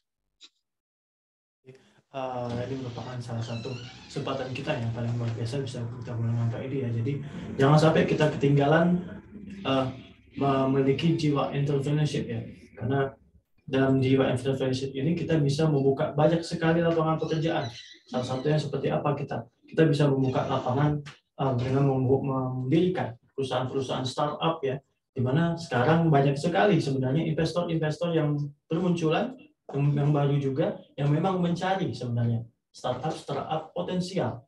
Kemudian dia bisa dikembangkan bersama-sama, kemudian diberikan pembiayaan, kemudian membangun sama-sama dan juga saling berkolaborasi dan juga membantu sesama kita, membantu masyarakat, membuka lapangan pekerjaan, dan juga membantu perekonomian Indonesia. Karena memang perekonomian di Indonesia ini memang salah satu yang paling menopang itu adalah UMKM. Oke, terima kasih waktunya kepada Pak Edi Rusman. Sebelum Pak Edi Rusman pulang, ya, kita juga ada sertifikat narasumber ya, yang akan diberikan oleh Mbak Ibu Adeline. Silakan Ibu Adeline. Baik, terima kasih Bapak Edi. atas sama-sama Ibu. Materi yang disampaikan, luar biasa sekali ya. Ternyata perkembangan fintech itu sudah sangat pesat sekali ya Pak dari penjelasan Bapak tadi. Harapannya ini akan menambah wawasan adik-adik semua, dan juga tadi ada masukan-masukan, statement-statement yang insya Allah ya adik-adik siap ya menghadapi Society 5.0. Pak Edi, sebagai ucapan terima kasih kami, mohon diterima Bapak sertifikat kami, mungkin ada digitalnya Pak Fajar.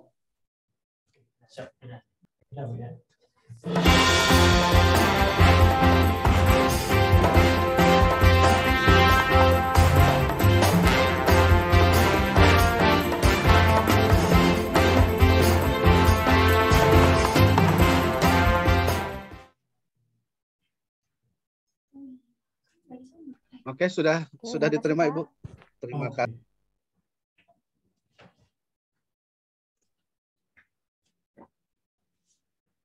Mas Fajar, please ya.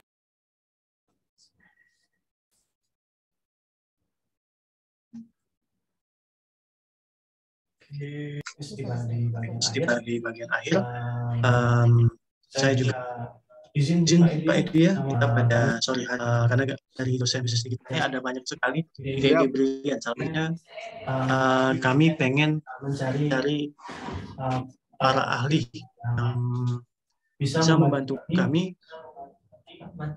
melalui expert yang memang sangat pengalaman sekali. Siap Mas Fajar, anytime saya siap. Asal jangan mepet waktunya. Oke, siap Pak Edi. Siap. Mungkin saja bisa saya sampaikan Pak Edi Usman kepada Ibu Adeline, mungkin kita tutup aja.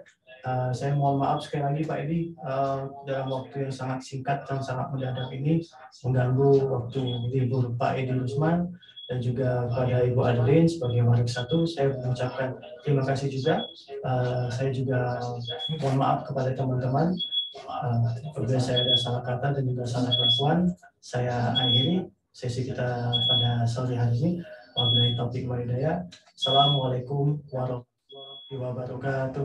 Selamat sore. Waalaikumsalam warahmatullahi wabarakatuh. Terima kasih Bu Adil. Terima kasih Pak Edi Usman. Adik-adik terima kasih semuanya, sukses ya. Ya. Terima kasih Pak. Terima kasih Pak. Terima kasih Pak. Kendalikan teknologi untuk menciptakan Terima kasih sesuatu. Pak. Siap Pak. Amin. Siap.